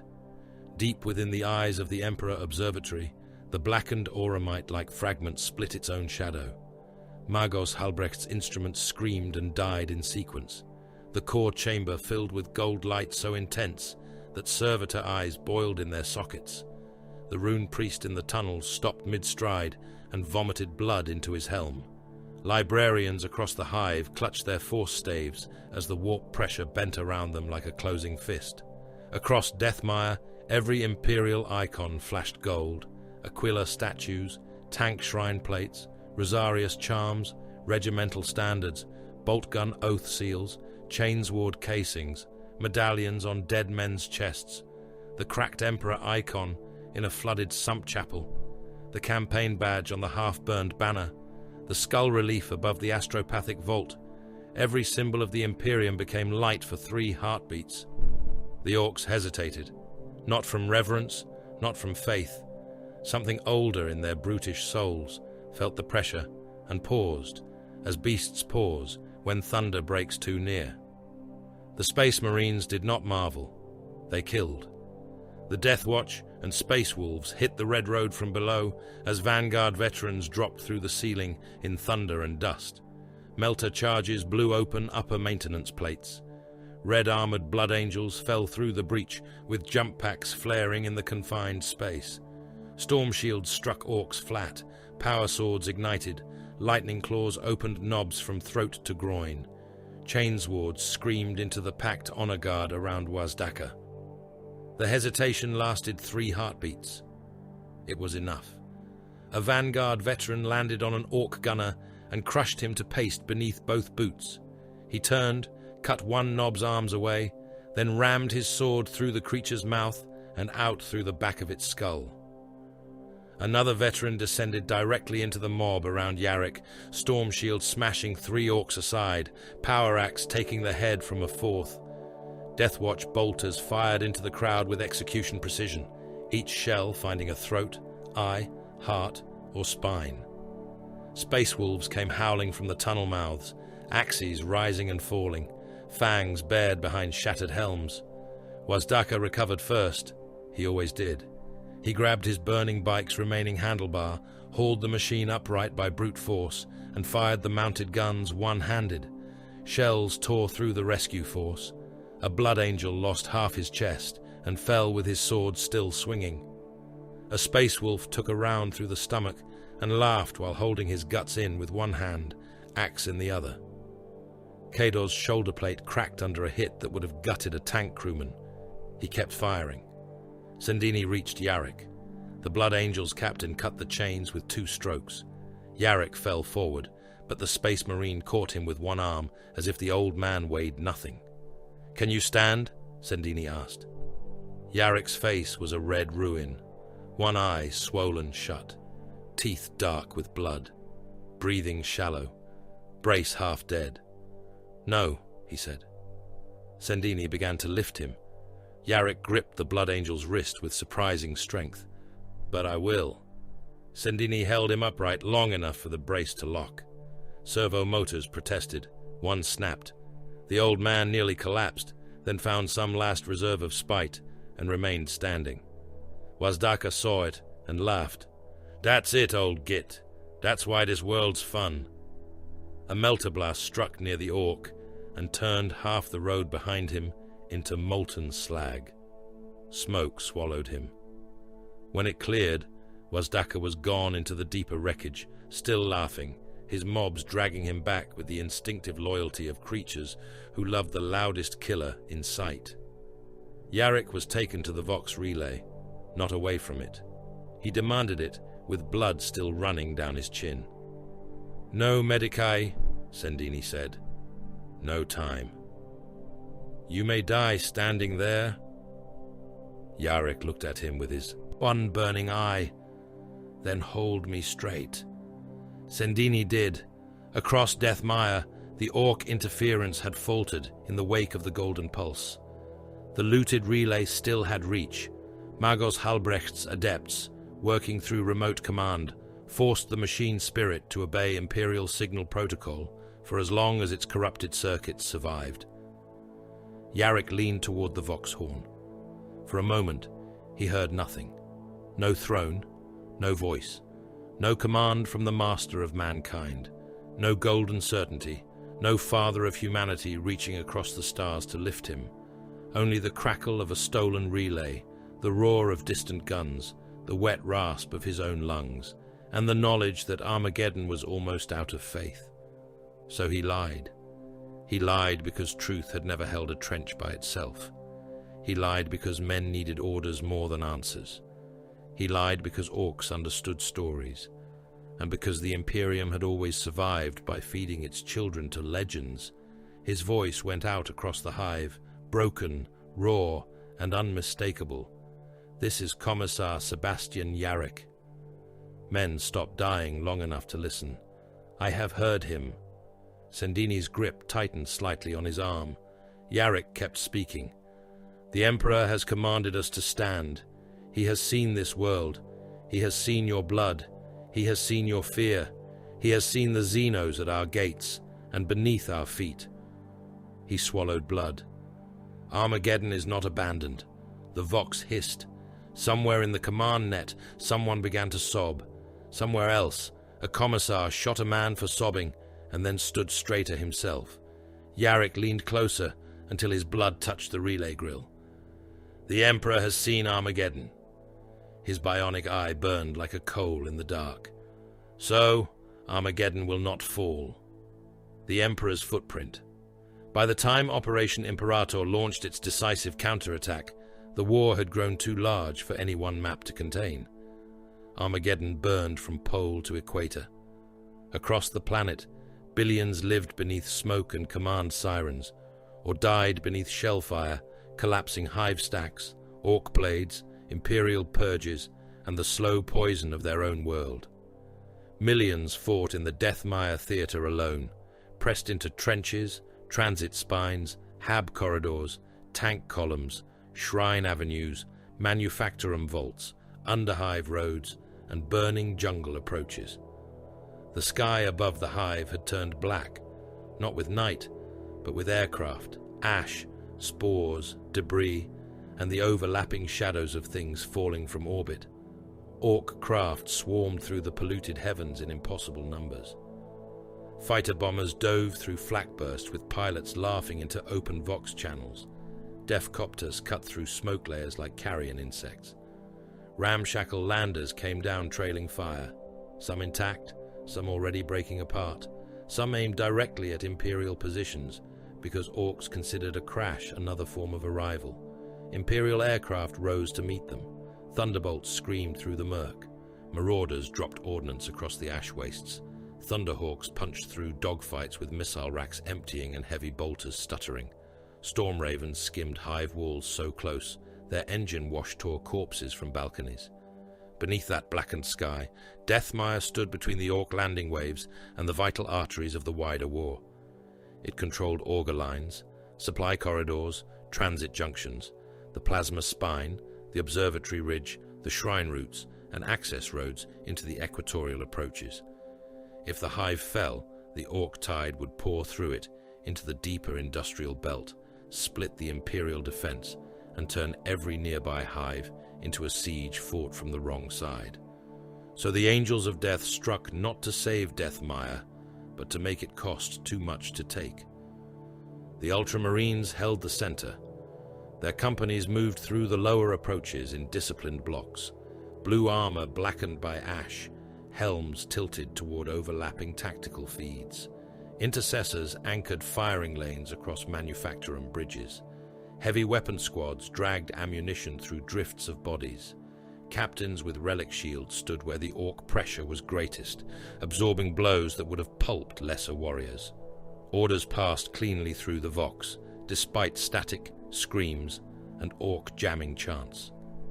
Center line will advance by 3 streets. Enemy armor entering kill corridor Mannheim Ash. Eradicators, prepare melter discipline. Do not pursue fleeing mobs. Let them enter the artillery box.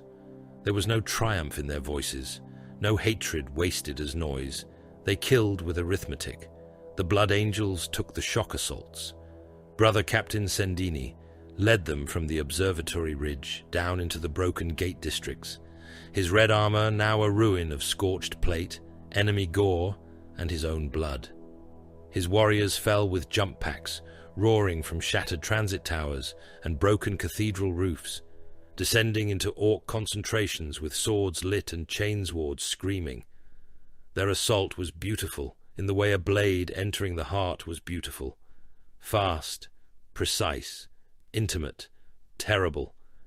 Sendini struck a knob at the center of a barricade and severed its arm at the elbow. The Orc tried to bite him. The Blood Angel seized its lower jaw in one gauntleted hand and ripped it free, tearing tongue, teeth, and tendons out in a steaming strand.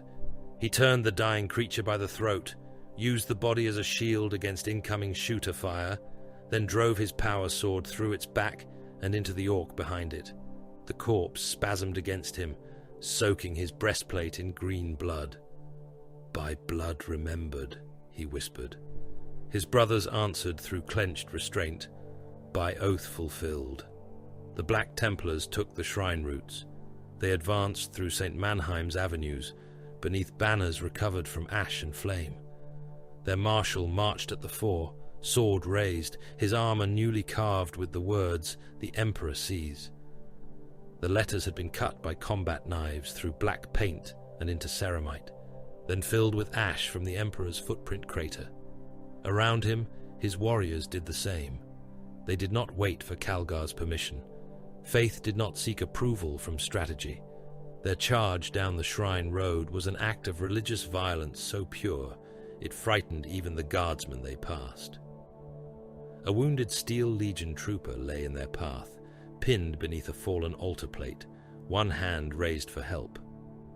A Black Templar saw the knob beyond him, raising a rocket launcher. The warrior did not slow. His armored boot came down through the guardsman's chest, crushing ribs, lungs, and heart into the road. The step gave him the angle he needed. He vaulted from the dying man's body and split the knob from shoulder to hip before the rocket fired. "Mercy is obedience to weakness," the chaplain thundered behind him. "Weakness is treason when the Xenos is at the gate." The space wolves hunted the flanks. They moved through smoke and collapsed underways in packs, axes wet, fangs bared, their rune priest leaving bloody handprints on walls as the omens pressed against his skull. They struck orc infiltrators in maintenance tunnels, tore blood axe mobs from hiding places, ambushed speed freaks trying to bypass the causeways, and dragged knobs screaming from their bikes. One space wolf lost his chainsword when it jammed in an orc's ribs.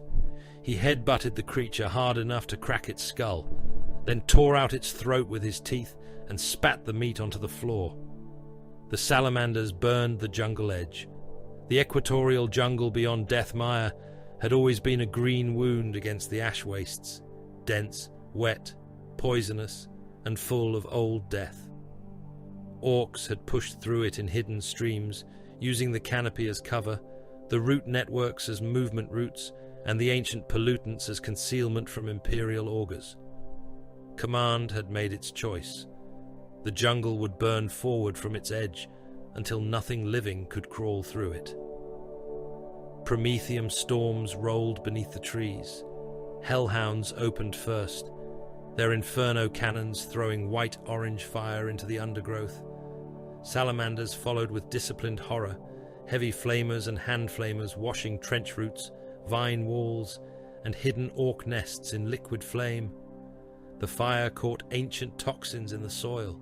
It climbed the trunks, leapt between leaves, and rolled through the canopy in waves. Orcs burned, beasts burned, guardsmen stragglers who had fled into the green dark burned. Old chemical pools ignited and burst, raining molten poison across the jungle floor. Birds, insects, fungal things, and human deserters fell screaming from the branches. A salamander's sergeant watched a line of civilians emerge from the burning trees, hands raised, clothes aflame in places, skin blistered by chemical heat. His auspex marked orc spore contact across all of them. He closed his fist. The flamers lifted. The jungle ate the screams, and then the fire ate the jungle. The Death Watch targeted command nodes, watched Sergeant Kador and his kill teams cut through the orc structure that humans struggled to understand. They killed mechs, banner knobs, ammo bosses, weird boy handlers, fuel masters, and the loudest killers in each mob. They placed melter charges under glyph towers. They poisoned looted Vox relays with scrap code. They shot orcs carrying recognizable command icons through the eyes and vanished before the body hit the ground. They were not trying to make the orcs afraid. They were trying to make them directionless. In the distance, gods of war walked. Titans strode through the ash haze like cathedral towers given wrath. Their void shields shimmered beneath storms of rockets and artillery. Plasma annihilators fired, and entire orc columns vanished in sun-white vapor. Where the beams passed, bikes, trucks, boys, knobs, gun wagons, and cheering mobs became expanding clouds of ash and steam. The heat flash left silhouettes burned onto broken roads. War horns answered from the orc lines as Stompus lurched into view, crude idols of plates, guns, smokestacks, chains, glyphs, and shouting crews. Imperial knights met them among manufactorum ruins, ion shields flaring, Reaper chainswords screaming against rusted armor, battle cannons firing point-blank into roaring metal bellies. Basilisk batteries fired until their barrels glowed. Earthshaker shells crossed the sky in endless parabolas. Load crews worked with burned hands and bleeding ears, ramming shells into breaches while priests shouted blessings, and commissars shot men whose arms failed before orders did. The guns walked destruction across orc formations, each impact turning bodies into red-green fog and scrap into shrapnel storms. In orbit, lance strikes carved trenches visible from above, white beams stabbing down through smoke to cut lines of annihilation across the ash wastes. Orc mobs fell into those fresh canyons and climbed out laughing if they still had limbs. For one savage hour, the Imperium looked as though it might win. Then Wazdaka counterstruck. He came not as a general, but as a detonation with a direction. His speedwaa wedge formed in the eastern ash canyons, hidden at first beneath smoke, burning wreckage, and the static left by broken weirdboys. When it emerged, it did so at full speed. Warbikes, trucks, buggies, battle wagons, defcopters, looted Imperial carriers, squig-drawn gun carts, and scrap rams converged into a spear pointed straight at the observatory ridge. Wazdaka rode at its center on a half-rebuilt bike, one side still blackened from Yarrick's fire, engine rebuilt from parts torn off a wrecked Chimera, a land speeder turbine, and something that screamed whenever he accelerated. His voice blasted over orc channels. "Dat shiny eye on the hill keeps making humies brave. Smash it. Smash the old git under it. Then we ride the whole world flat." The wedge hit the first Imperial line and went through it. Minefields detonated under sacrificial bikes. Burning trucks became ramps. Defcoptas fired themselves into tower windows and burst out the far side trailing bodies. Bad Moon's gun wagons poured so much fire into the forward barricades that guardsmen dissolved behind them. Lehman Russ squadrons turned to meet the thrust. Wazdaka's mobs hit them from the flanks with rockets, power claws, and sheer mass. One battle wagon rammed a Russ so hard both vehicles fused together in flame. Orcs climbed over the burning hulls and kept moving. The Ultramarines shifted to contain. The Blood Angels countercharged. The Black Templars tried to cut across from the Shrine Road. The Space Wolves struck at the flank. Deathwatch teams marked Wazdaka's route with kill runes. Salamanders redirected flame units from the jungle line. It was not enough. The Speedwaa reached the base of the observatory ridge. The hill vanished beneath engines. Wazdaka drove upward over rubble, corpses, shell craters, and his own dead. Intercessors fired into his path. He rode through them. A melter beam took the front half off a battle wagon beside him and bathed his bike in white heat. He laughed through it. A Vanguard veteran landed on his rear axle and drove a power sword into the engine housing. Wazdaka reached back, seized the Marine by the leg, and slammed him against the road until the warrior's armor cracked open and blood sprayed from the joints. At the observatory core, the blackened shard split its golden line wider. Magos Halbrecht screamed in Binharik. "Containment failure. Directional pulse inversion. Energy path descending. All personnel withdraw from core proximity." Calgar heard the report and looked toward the ridge from the central command slate. His jaw tightened by the smallest measure. "Repeat." "Pulse vector is downward," Halbrecht said. His voice broke into static and machine prayer. "Not toward orbit. Not toward warp. Downward into Armageddon's crust." The rune priest, half collapsed against a broken wall near the ridge, began to laugh and choke on blood at the same time. "Not a gaze," he rasped. "A footstep." The eyes of the Emperor fired. No beam rose into the heavens. No golden lance crowned the hive. No clean miracle struck the orcs. Instead, the observatory shuddered, its lenses cracking one by one, its auger dishes turning toward the ground. The pulse went downward into stone, rust, forgotten foundations, ancient transit voids, buried manufactoria, sealed bunkers, dead roads, lost sump cathedrals, and underhive chambers, no map remembered. For 3 heartbeats, nothing happened. Then the ground beneath Wazdaka's spearhead collapsed. It did not crack like a road under shellfire. It opened like a mouth. Old underhive voids gave way in sequence. Entire road plates tilted and vanished. Battle wagons slid sideways, engines howling, crews firing upward as they fell. War bikes plunged into darkness, still accelerating. Deaf Coptas struck the sudden edges and cartwheeled into the pit. Thousands of vehicles disappeared into the collapsing earth, crashing through levels of forgotten ferrocrete, rust bridges, old sewage vaults, and burial hollows filled with the dead of earlier wars. The sound was beyond thunder. It was a city swallowing an army. Orcs fell laughing, orcs fell screaming. Orcs fired upward, orcs fired downward. Orcs climbed over one another to escape and dragged one another back into the dark by accident or malice. Fuel tanks ruptured in the depths. Explosions lit the chasm from below in red and green flashes.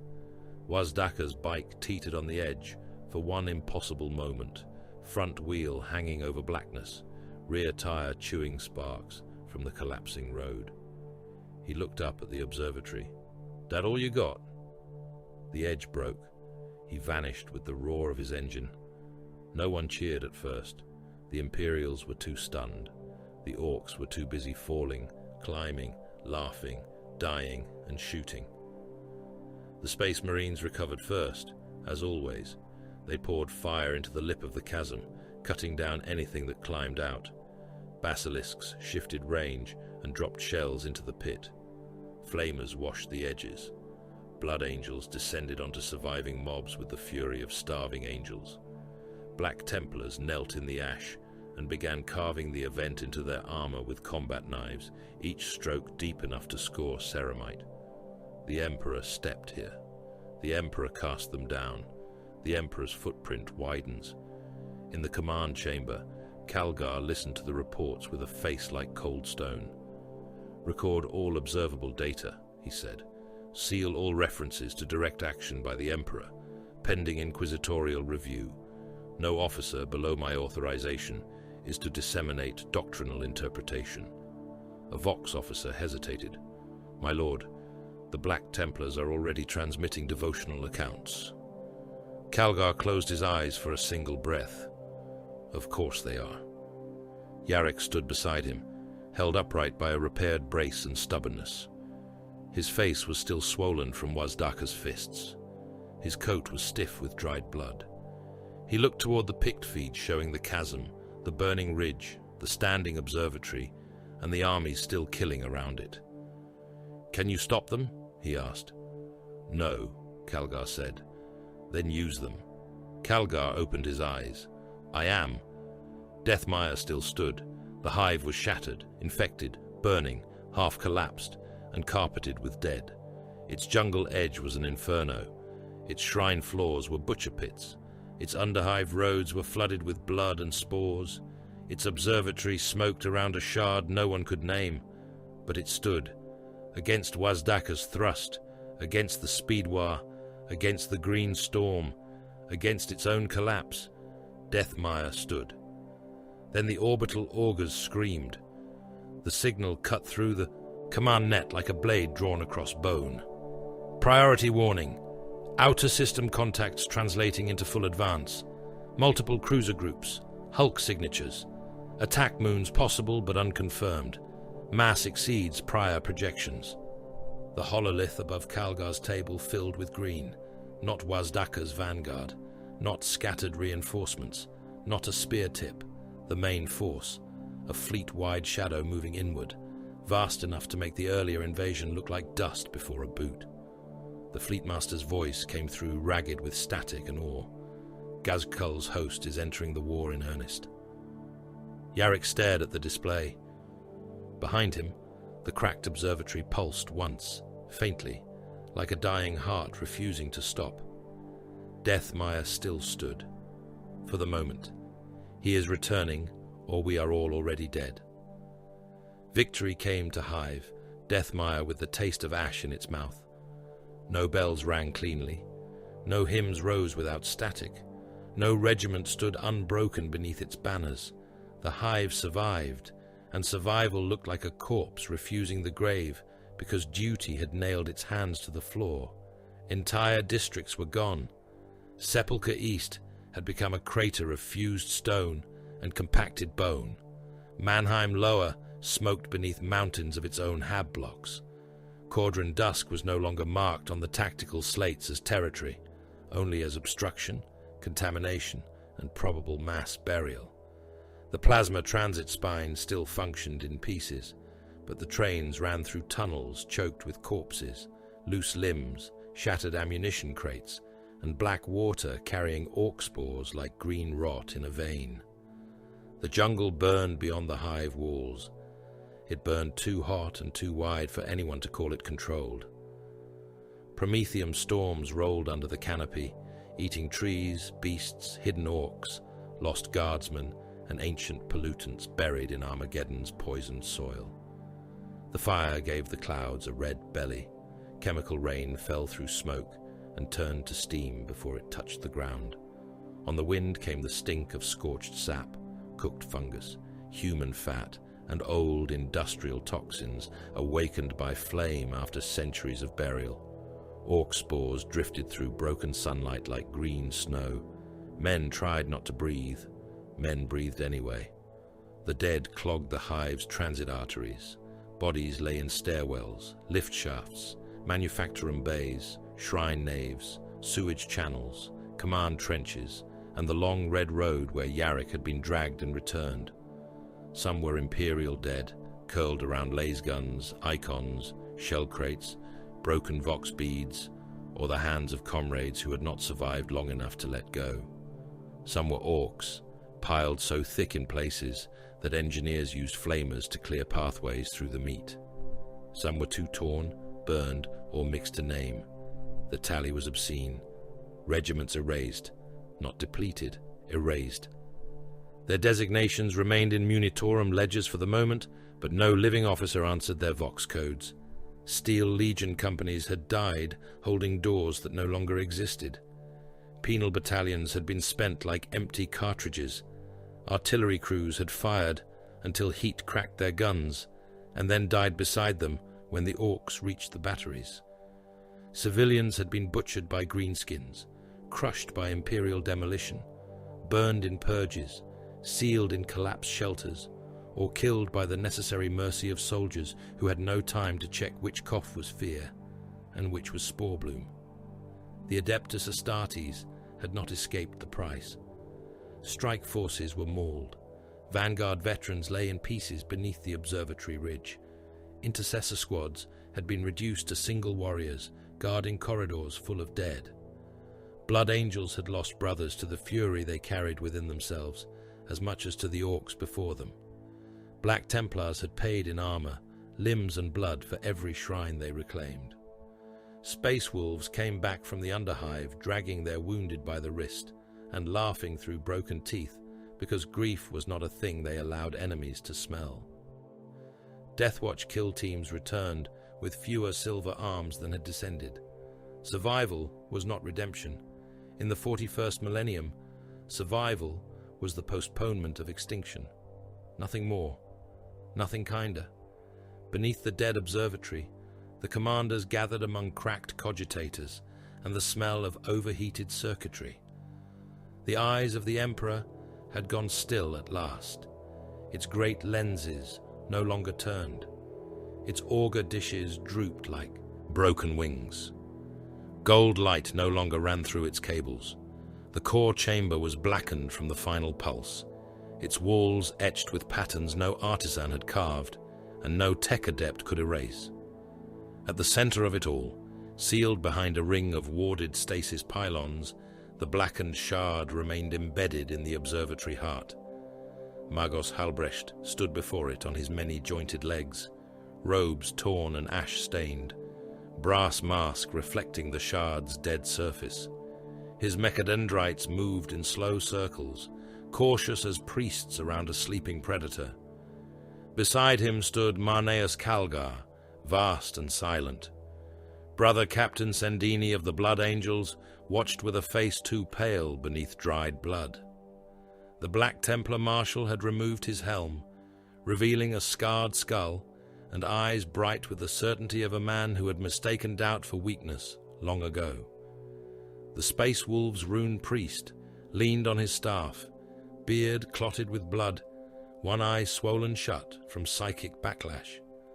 Sebastian Yarrick stood in his brace, swaying slightly, too wounded to remain upright and too hateful to fall. The evidence lay before them in data, ash, relics, and corpses. The astropathic death chant. The choir had screamed that he saw Armageddon and then died standing in their thrones, eyes burned white, mouths smoking, the Astronomicon-like harmonics. Halbrecht's instruments had recorded them before several cogitator spirits went mad and began carving devotional phrases into their own housings.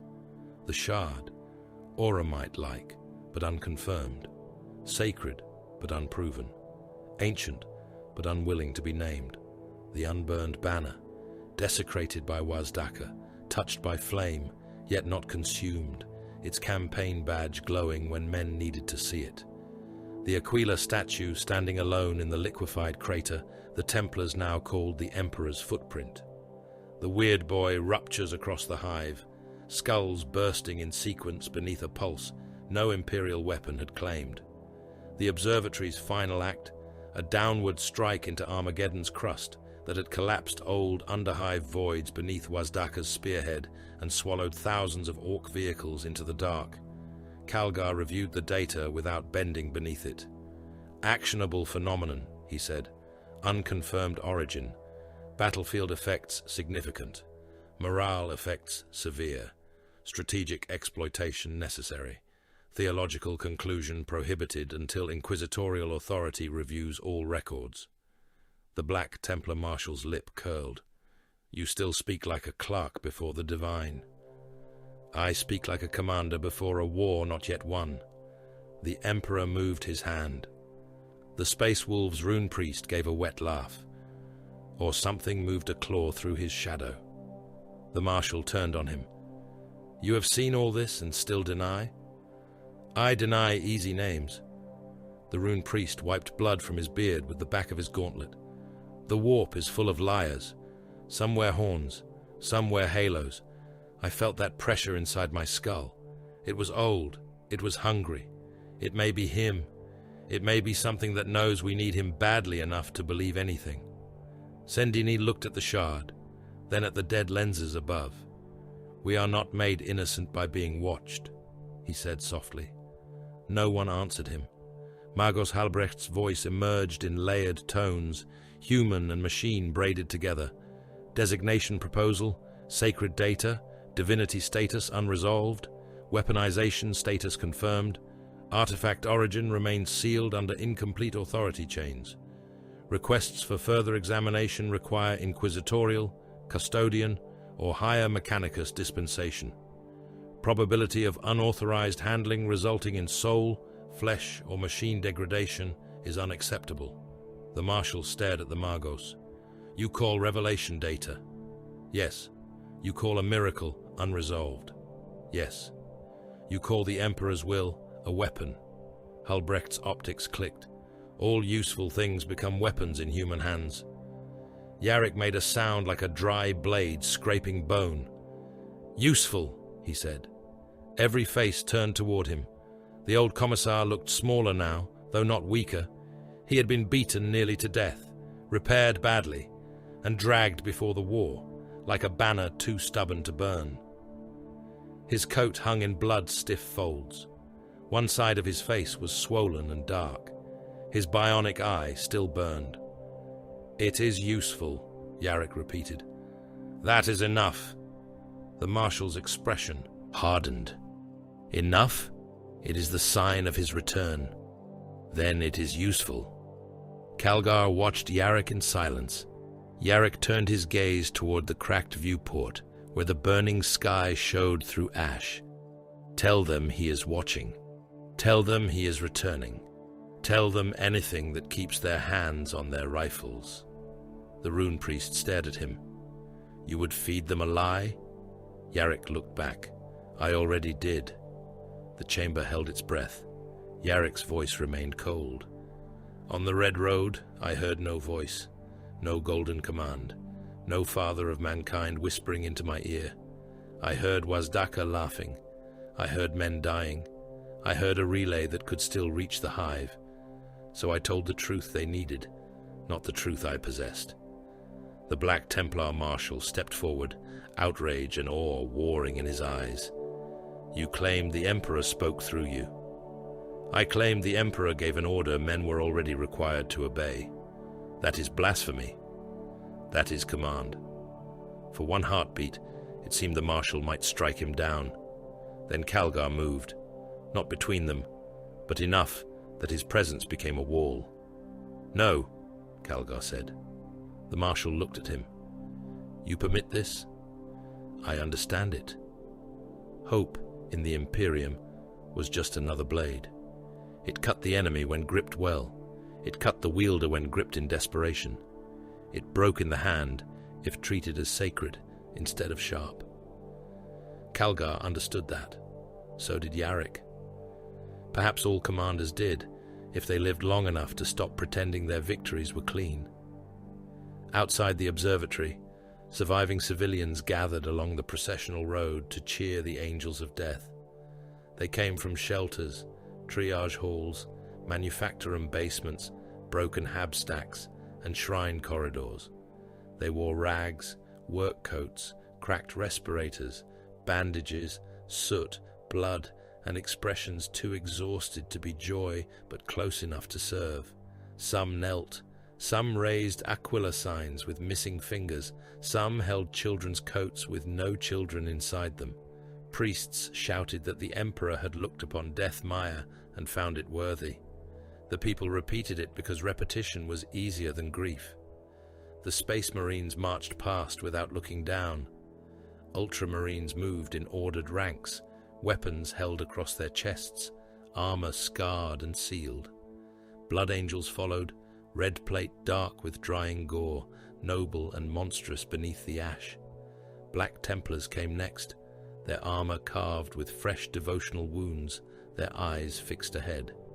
Salamanders moved behind them, flamers still warm. Deathwatch veterans passed in silence. Space wolves stalked the flanks, fanged helms turning toward every shadow. The people cheered. Behind the column, purge teams entered the crowd. Auspec's units had already marked spore carriers, the wounded first, then the coughing, then those who had stood too near orc corpses, then those whose bandages showed green-black seepage beneath the blood. Some civilians understood when the flamers raised. Most did not. Many kept cheering until the Prometheum came. Fire washed across the edge of the procession. The first line of infected civilians vanished into flame, robes and rags igniting, skin tightening, mouths opening in screams that became steam inside burning throats. A man holding an Aquila charm staggered forward with his arms out, still trying to praise the warriors as his hands blackened. A wounded guardsman with one crutch tried to run and fell beneath a sheet of fire. The salamanders did not shout. They did not apologize. They burned what had to be burned. The crowd's cheers broke into terror. The Space Marines did not turn around. In the ash wastes beyond Death Maya, Wazdaka Gutsmek survived. He lay half buried in the wreckage of an underhive collapse, surrounded by broken bikes, crushed boys, burning engines, and the echoing dark of old tunnels. Half his body was blackened. One tusk had snapped. His iron jaw hung crooked from his face, sparking where wires showed through. His rebuilt bike was a ruin beside him, engine cracked open, pistons bent, fuel lines drooling into the dust. Wazdaka dragged himself to the engine block and laughed into it. The sound came back from the broken metal, bigger than before. He had not lost, not in any way that mattered to an orc. The road had broken, but the war had grown. The Humies had brought giants, angels, fire, walking gods, golden tricks collapsing. Rhodes and old Baal I himself. The sky was filling with more ships. The ground was thick with enemies. The best fight had only begun. He patted the ruined engine block with one bloody hand. "Get up," he growled. "We ain't done riding." In orbit, the war widened beyond comprehension. Gazgkul's incoming wah blotted out sections of the void. Cruisers, hulks, attack craft, escorts, scrap fortresses, and engine signatures too numerous to classify moved inward through the system like a green tide swallowing the stars. Imperial ships turned to face them.